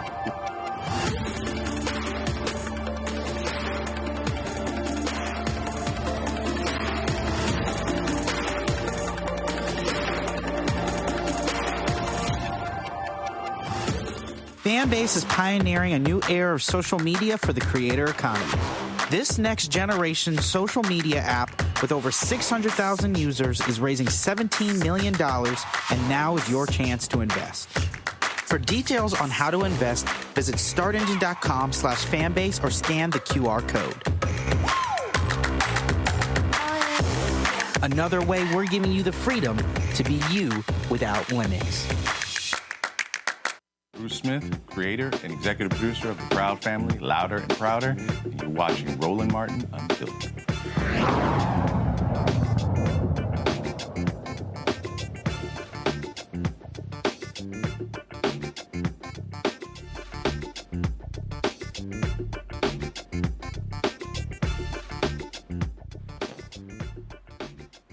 Scoop. All right, folks, Thursday night, the AMC network-operated channel All Black will be debuting a new comedy special from comedian Garrett G. Thing Johnson. It's called Sit Your Ass Down. Here is a preview. Y'all ready? Ladies and gentlemen, my boy, very talented, Garrett G. Thing Johnson! I'm gonna tell you, Black women, ain't number 3 good men don't ever walk this earth. That's me, Barack, and Jesus. That's it. I just let that money. I don't even take my clothes off until I get fully in the bed. I ain't got no light on type of body. I got a candlelit type of body. This little chick said, you wanna go another round? I mean, right now, you wanna go again? I can pencil you in for Thursday. We gotta start all over again. Women, if you date a man, he in his 50s, and he ain't got no checking account, you should sit your ass down. All right, Garrett G. Thing Johnson joins us right now. Garrett, what's happening? What's up, Roland? You fixed my main man. You fixed that golf swing yet? I definitely didn't, and I really wanted to come on here for those kind of tips, but then this came. You know what I mean? Cause Lord, y'all, Gary posted a video, y'all, of his golf swing. I had to sit here and send him a text, cause I was like, "Say, dog, you gotta represent left-handers way better than that." Hey man, it wasn't just a text that you sent me; it was a thesis. You know, and it's almost like you was telling me to quit playing golf. No, throw your clubs in the water. I wasn't telling you to quit, but I was like, take your ass to the driving range, though. It was so disrespectful, and thank God me and you are friends. And you can really play. And that's what you were saying. I can really play. You're left-handed, and I'm asking you to quit. No, I mean, I was offering you some advice and counsel, on swing path, your grip, and all this sort of stuff, your weight transfer. I mean, I'm trying to help a brother out. You was, and you gave me only thing you didn't do is send me charts and diaphragms and actually the picture actually how to do it. You really broke it down. I was in the movie theaters. I had to leave out the movie theater to read all that whole text message. I said I got to get back with Roland later on this one because I'm very disappointed because I thought I was doing good. Yeah, it looked like you thought you were doing good. Cause y'all, he literally posted, "Yeah, check the swing," and I was kind of like, It almost felt like you stopped following me after that, too. I don't know if that's true or not. I got to check it. But it looked like after I swung like that, you didn't want nothing to do with me. I ain't stopped following you, but I was like, yeah, no, he going to have to go to the range. So let me go ahead and get him a little something. Let's talk about this special here. Where'd you shoot it? I shot it in L.A. at a theater called El Prado, produced by and directed by Bentley Kyle Evans. We did 2 sold-out shows. The line producer was Valerie Harper. they all came together. My man Brett, of course, you know Brett and Nikki. I pitched this to him about, I wanted to do it big like this and make it Hollywood. So, that's why I wanted to bring out all the stars and everything. I'm one of the first comedians to ever pull up in a car. You know what I mean? So I wanted to do it that big. I didn't just want to come around a curtain and tell some jokes. You know what I mean? I wanted to give it that, So the car that you pulled up in, was that rented or was that yours? It's definitely not mine. Don't try to get me robbed on your show. I'm just asking. I'm just inquiring. I mean, we see the car. I mean, you went down the enterprise budget, and I was just checking. Now, here's the funny part. It's a story behind that car. That car is Jay Leno's. Jay Leno allowed me to rent that particular car. That's a Porsche Boxer. He let me rent that car for the special. We had to do all kind of things to get that Porsche inside that building. And the insurance policy alone to get that car in there for that particular thing is worth watching. You know what I mean? So yeah, it's not my car. I don't own nothing like that. Nowhere near close. I can't even afford to rent a car like that. And so I'm gonna keep it basic. You know what I mean? So Jay Leno allowed y'all to rent the car. Do you know Jay or do you know somebody who know Jay? How did that happen? You see, you know what? Roland, see, this is the deal with you. You're such a journalist. You know what I mean? You goes in deep. You won't let me stunt on your show at all. See, you taking away all the stunning. No, I mean, everybody who's watching asking the same thing. They like, oh, is Gary cool? Is Gary cool with Jay Leno? Or he don't really know Jay, but he knows somebody who knows somebody who knows Jay. I knew it's four of them. I know somebody to know, and then Jay. And then they said they like my work, and they said, well, let me talk to Jay and see what Jay rent you that car. Gotcha. And he came back and he said yes. So they know Jay, but you don't know Jay. Does Jay know Gary? Jay don't know Gary or G-Thing. He don't know neither one. Okay. And I met Jay one time at the Comedy Store. And this way before I asked to rent his car. I met him at the Comedy Store, and he was cool, and he was a nice cat. But, I mean, it was, he's not my era, you know what I mean? And I don't just go up to comics, especially the ones that I don't know, and the ones that don't know me. I really don't go up to comics that don't know who the hell I am. So why? I mean, look, there are people that I don't assume everybody know who I am. So everybody know Roland Martin. Everybody. I mean, I walk into people, hi, I'm Roland Martin. I ain't scared to meet somebody. So I mean, I'm just saying. I mean, so Roland, it might be 5 black people that don't know you. 5. I can tell you that right now. I was telling people that I'm doing Roland Martin show. They said, "Are you doing Roland show? He let you on there?" I'm friends with Roland. Now that's who I do know. So yeah, people know who the hell Roland Martin is. And let me hey Roland, that's why I wanted to do your show. How many times I call you Roland? Roland, I called you 700 times. Let me explain something, y'all. Gary was calling me like a damn bill collector.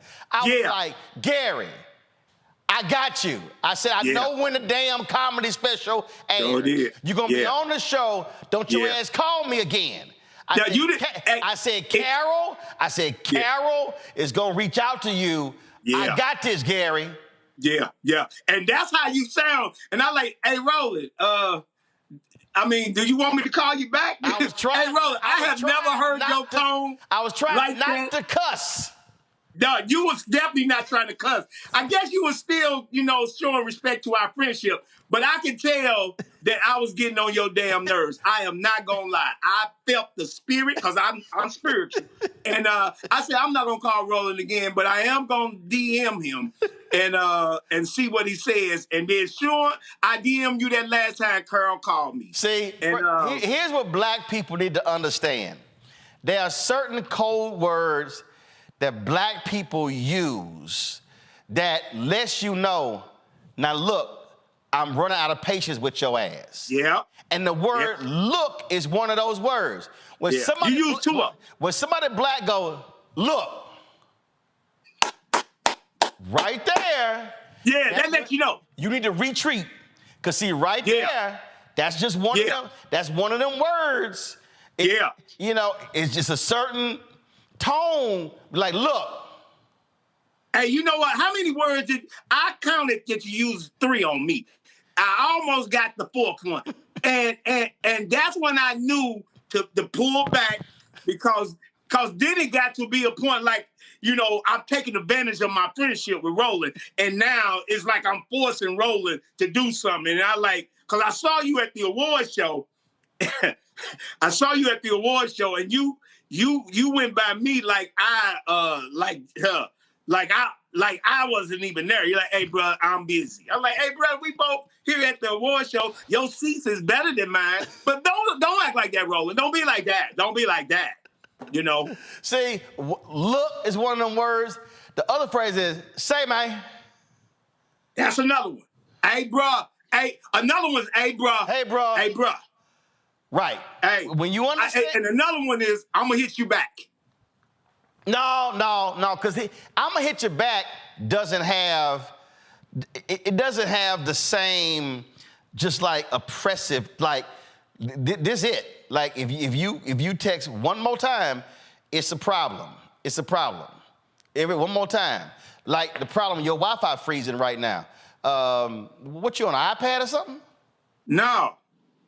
No, I got the newest of all the new phone. Now that I do got. I ain't technology like you.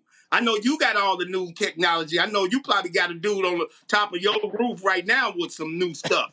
So, because I know you got equipment. I saw Roland out on the golf course to make sure he can do his show on the 9th hole. Oh, I have. Like, is he? I have done broadcasts from. In fact, I was on MSNBC twice. And they called me. One was a Congressman Jim Clyburn golf tournament.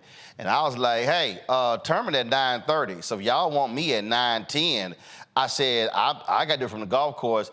And you could see the guys in the driving range behind me. And so, hell, MSNBC don't pay me a damn thing. So I ain't about to sit here and interrupt my golf game for y'all ass doing a free hit. That part. But they needed you when Clyburn was on there. I knew for sure. Yeah. And so I saw you out on the golf thing, and you was explaining, kind of like the way you was telling me about my golf swing on this new equipment that you had. You know, I'm gonna tell you how much I follow you. I pay attention to when you lost your bags on all the airlines. I pay attention when you pissed and when you telling people not to fly what and this and that your bag had a dot on it. Hey, bro. I watch Roland Martin. Listen, you understand me? Listen, all the airline people, when I go to the airport now, they like, your golf clubs okay? Did you bring your golf clubs? Because they know if it's one thing, if you want to get me tweeting about your ass and posting on Instagram, let something happen to my golf clubs. Hey, bro, you are the one of the few black men that don't want no problems from. You know what I mean? I ain't gonna shoot you up. But the words vomit that I'm going to give you is going to put you in a place where you like, hey, bro, it ain't even worth it. You know, here, you fly free, you know. I told one woman, they made me at Las Vegas airport. They told me the golf bag had a 35-pound limit. I said, y'all a damn lie. I know all the baggage rules. I said, I am 1K Premier. I get 3 bags up to 70 pounds. So the white woman behind the counter, she got indignant, and I said, I'm going to guarantee you're going to hear from your CEO's office. And she was like, well, we look forward to it. I said, no, you not. I said, I guarantee you. Yeah. I said, I'm letting you know. I said, I'm warning you right now what's going to end up happening. And that's that point where those people don't know who Roland Martin is because they haven't done the research. But I guarantee you, if you talk to anybody black, they're going to be like, well, I understand, Mr. Martin, whatever you need. No, it actually got started by a black dude. Oh, wow. And I looked at him and I was like, really? I looked at him, I was like, really? And I'm like, dude, I know what the bag limit. He's like, yeah, a golf bag can't be more than 35, 40 pounds. I said, what the hell are you talking about? I pulled up their own stuff on the website. I said, okay, all right. I said, I'm telling y'all, it's going to be a problem. It's going to be a problem. I said, I'm just letting y'all know right now. And when I went back, the sisters, now, first of all, let me be real clear. You gonna find some black dudes who like, yeah, I don't know. If I see a black woman, like a black security guard, yo, we in. We in. I ain't lying, the funniest story, this is no lie, it happened in LA. It was NBA All-Star game, and Turner had a party. I was with CNN, and they were tripping because they didn't have the CNN people on the list, and so I was like, we getting in the party. So I got in the party, and so then they had the VIP section, and so I walk up, and the brother's like, you need a wristband. And I said, I'm going to the VIP party. He said, yeah, you need a wristband. And the sister went, excuse me, don't pay him no mind. She said, Mr. Martin, you go ahead and write in. And so me and my wife walk past. So this is all I hear. I told you, little young asses, you don't watch the goddamn news. You know who the hell that is? That's Roland Martin. And you sitting there asking him for a damn band. Mr. Martin, I'm so sorry, Mr. Martin. These damn young ass folks don't watch the damn news. She's like, what the hell is wrong with you? I told you, you need to learn how to watch the news so you know who the black people are. She was just casing him up and down. And I was like, and I'm just cracking up laughing. Here's where I became very interested.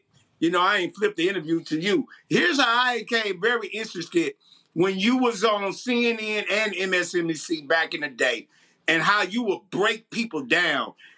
You was kind of like, you know, like Malcolm X for journalists. You know what I mean? You were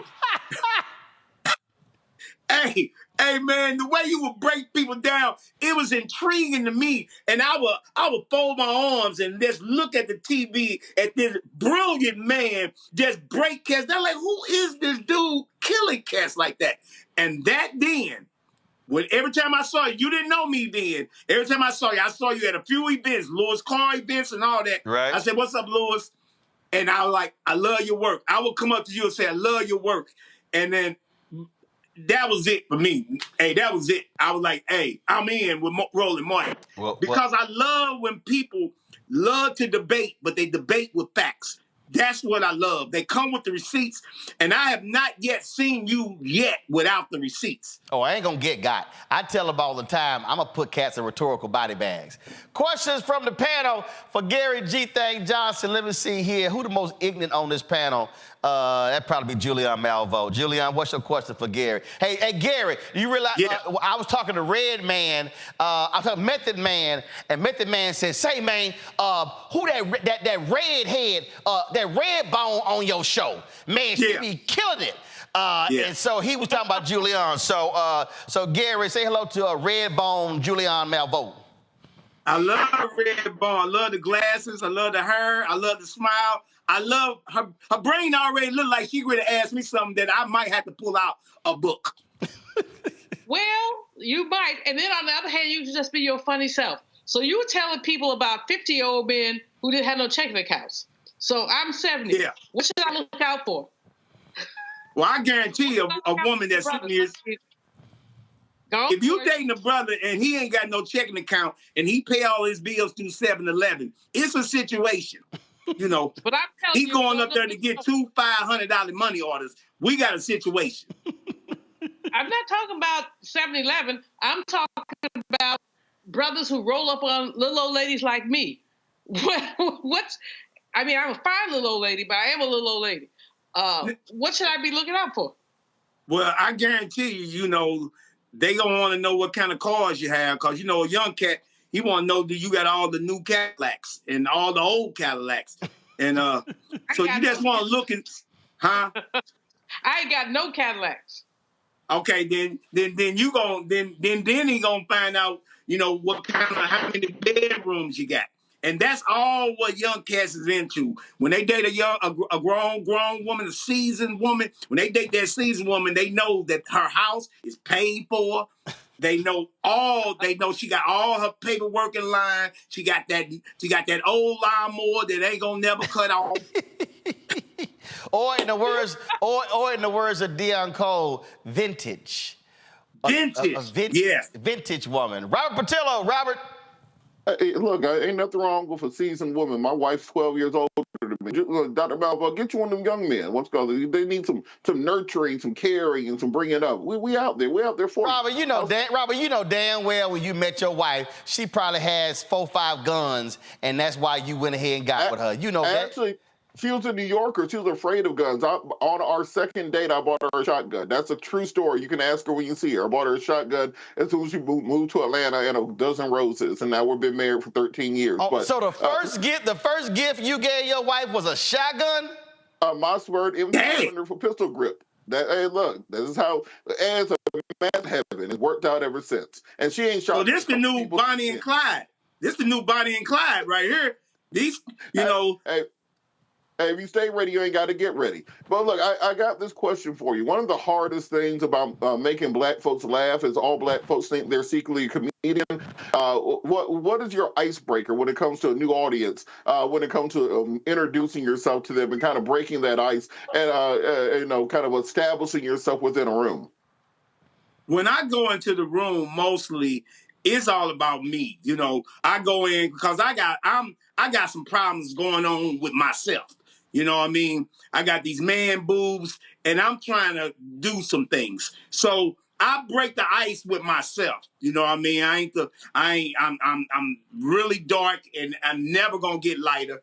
And so I break that ice, and then I figure out what's going on in the room.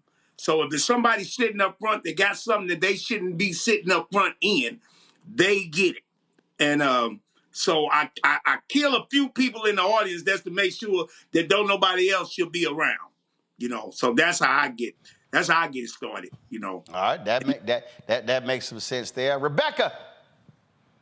Hey, Gary, thank you so much for being on the show tonight. I love comedy. I think comedians are the last truth tellers that we have. I know there's been a lot of pressure on comedians to filter what they talk about, to not talk about this, but talk about that, and to be generally politically correct. So how do you resist the urge to be politically correct and just be the truth teller that you are?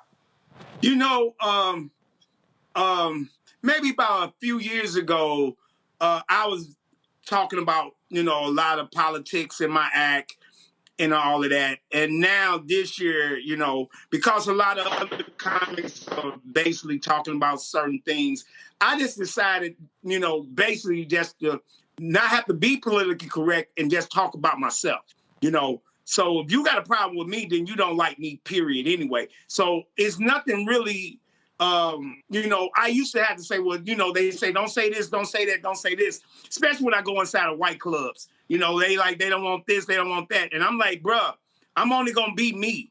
You're not paying me enough for me to even screw any of my words anyway. So either you want me to come back or you don't want me to come back. But I do see some black people in here that came in here to see me. So I never change. You know what I mean? I'm too old to change now. You know what I mean? I'm at that age. I'm at that age where I'm still putting water in trays. You hear me? I'm at that age. I ain't got no ice maker. You did not say he's still putting water in ice trays. Oh, and I ain't talking about the tray that you do this, clap. I'm talking about, I'm talking about that one. Oh, it's time for you to get you a new damn refrigerator. All right, y'all. Gary G. Thing Johnson special on All Black is going to drop on Thursday. Be sure to check it out. All right, Gary, be sure to send me the updated golf swing. It probably ain't going to happen this year, but because everybody I work with, they look like they teaching me wrong. And I'm going to start telling them that Roland Martin told me to do it this way. Yeah, I trust me. Listen to me. I have your golf swing straight in 60 days. I guarantee you. I guarantee you. Because remember, you talking. Look, I got a 3.9 handicap. So I'm just saying, always play. Always tell folk. Don't listen to all them fools be running their mouth. Listen to folk who actually, I'm sorry, it was 4 point, no, we got it. So it's, we good. So we've been smoking hot. I shot a 77 the other day, so, Let me just say this before you wrap me up like a blanket. Every comedian that I know that played golf with you, they said Roland Martin ain't to be played with. And that's on God. That's on God. And so that's the reason why, Roland, you get invited to all these tournaments. Well, you know, we gonna do it. We gonna play, and I'll be in Atlanta next week for the Steve Harvey golf tournament. And so, you know, he's an Omega. I'm actually in Atlanta performing at Uptown next week too. All right, the 7th through the 9th. Well, I'll be there the 4th through the 6th. I come back on the 10th for Warwick Dunn's golf tournament.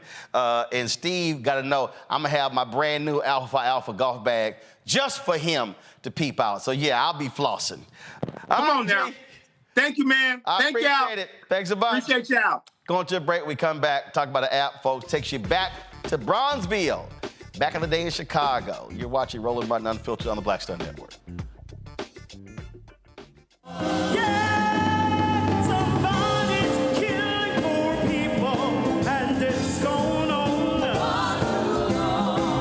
When COVID happened, poor people were dying at a rate already of 800 people a day.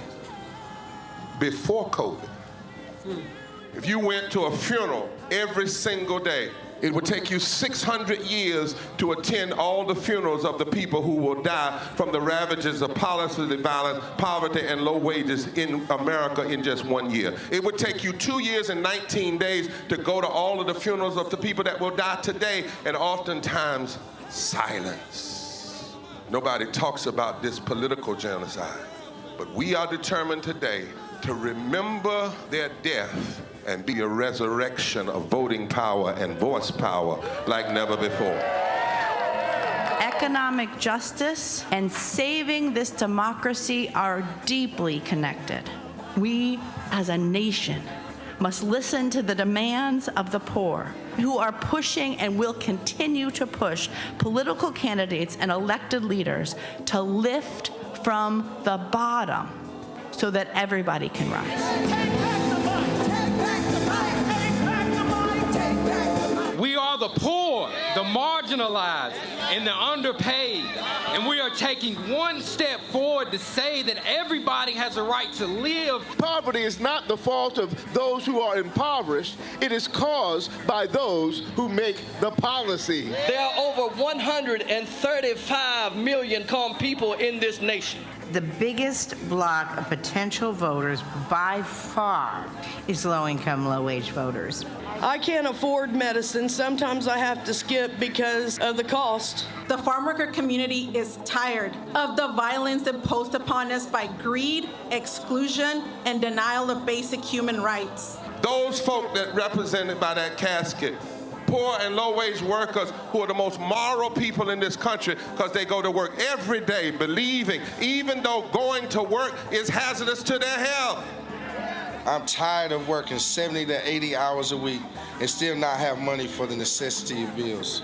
I'm tired of getting sick and not being able to go see the doctor. Having to make a choice to pay between rent or the light bill or food or clothes. You cannot claim to care about families and a culture of life and then do everything in your power to rob people of equal access to resources and to force them to live in poverty. Leadership of both parties have waged war on poor people and low-wage workers. And this government has treated people experiencing poverty, including their military families, with disdainful, deliberate, malicious neglect. So the truth is that my son died from poverty. We refuse to accept poverty as the fourth leading cause of death. The fourth leading cause of death in this, the richest country in the world. We march today for our children and the generations to come.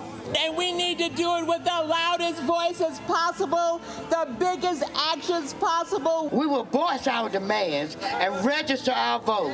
When we stand up and when we stand together, things change. There is the electorate that is, and then there is the electorate that should be. 34 million eligible poor and low-income voters did not vote in 2016. If just 20% of those voters in swing states were mobilized around an agenda, they could change the political outcome of every election.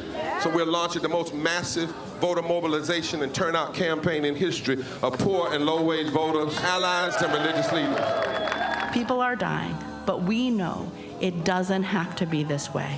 And so we are calling on everyone to join us in this Poor People's Campaign, a national call for more revival. We are here, we will be seen, we will be heard, and our power will be felt.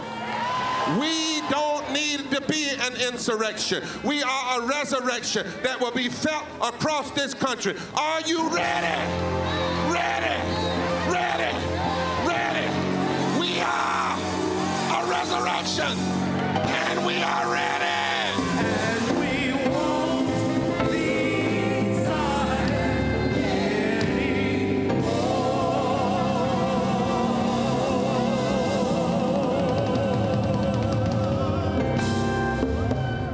Farquhar, executive producer, Proud Family. You're watching Roland Martin Unfiltered.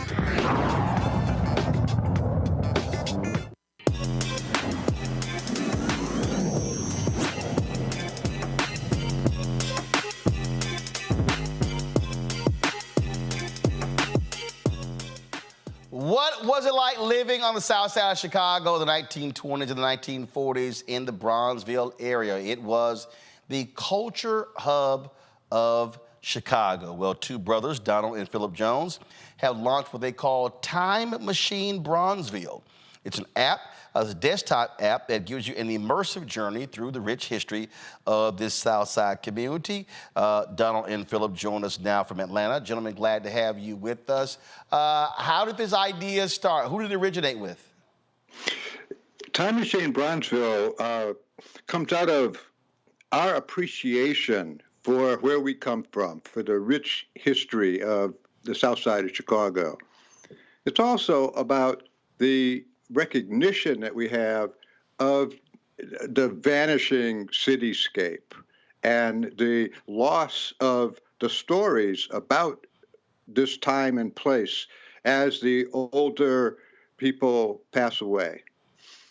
It's also an opportunity for us, Don and I, to tell these stories from the most intimate sources, the people who witnessed and participated themselves in this time and place, and to use the capabilities of game engine technologies and communications technologies to innovate ways of telling these stories and to engage audiences from middle school through boomer generation in the lived experiences and the anecdotes and stories that come out of people's actual lives.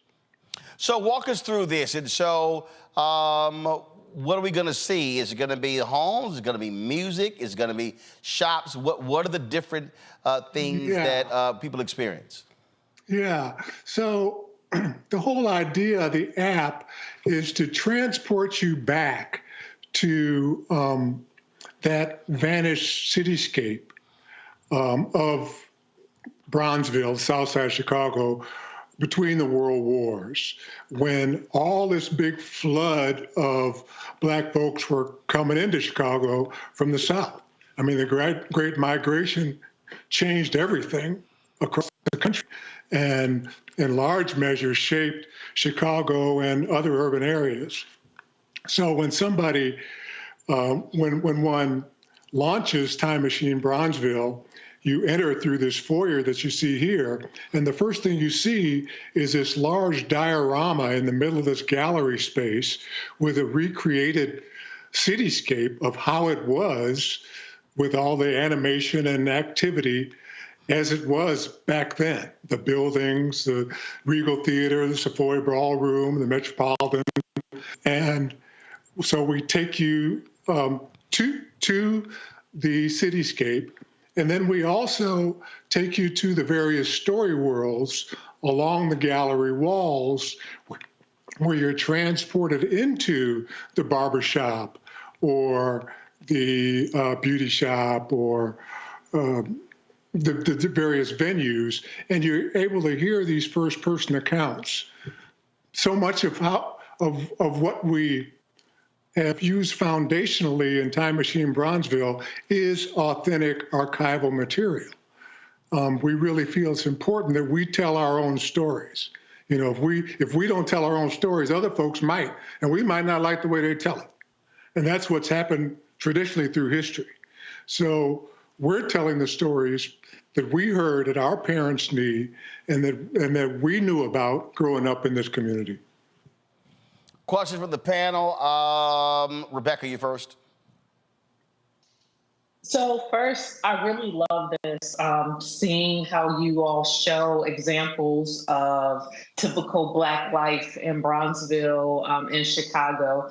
So my question for you, what does this look like for other communities as well? The ability to make a three-dimensional rendering that also have those first-person accounts on history, so people understand, once again, the contributions that Black Americans have played in this country, and to even show, hey, this is what it looked like before the riots came and ravaged many of our communities. We were flourishing, we were thriving. So is there any talk about doing this for other communities, even outside of Chicago?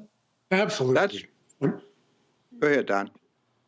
I mean, that's our ambition. I mean, we see Time Machine as a franchise, and the first installment, Bronzeville, but you know, we see a Time Machine, Sweet Auburn Avenue in Atlanta, or Beale Street Blues in Memphis, or Cleveland, or Detroit. I mean, all of these communities were impacted the same way by the Great Migration, and just as every one has a story, so does every place.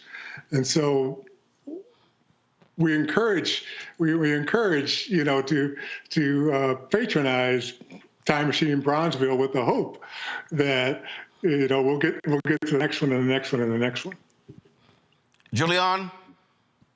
I'm a native of San Francisco, and, you know, the Fillmore was our area where you could hear a dollar turnover in a minute. Fillmore now has been totally eviscerated as gentrification, et cetera, et cetera, et cetera. Have you looked at San Francisco? I hear what you're saying. Look at Isabel Wilkerson's Warmth of Other Suns. People don't really look at California so much as places where Black people were. But, you know, there was a brother who actually was the mayor and like a big investor, Mr. Liesendorf. So are you looking at California as a possibility? And if you're not, holla, I will help you. Well, we'd be glad to talk about it. Absolutely. Robert? The way from Louisiana to Oakland was a main thoroughfare for the Great Migration. So we're well familiar with that rich history in the Bay Area. And as Don mentioned,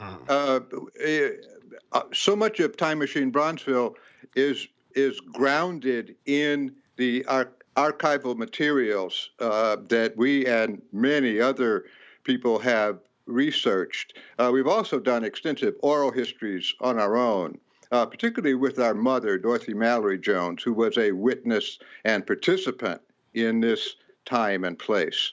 And so we start with what we know best, what we have most access to. But other communities have their own history, their own archives, their own content experts that we are more than happy to collaborate with. Robert? This is such an outstanding project. I used to live at 47th and Drexel, so right there at the intersection of Bronzeville and Hyde Park. And one thing that came to mind working with John Adams and some members in the community there on the Major Taylor Memorial that we're trying to get in place in that area.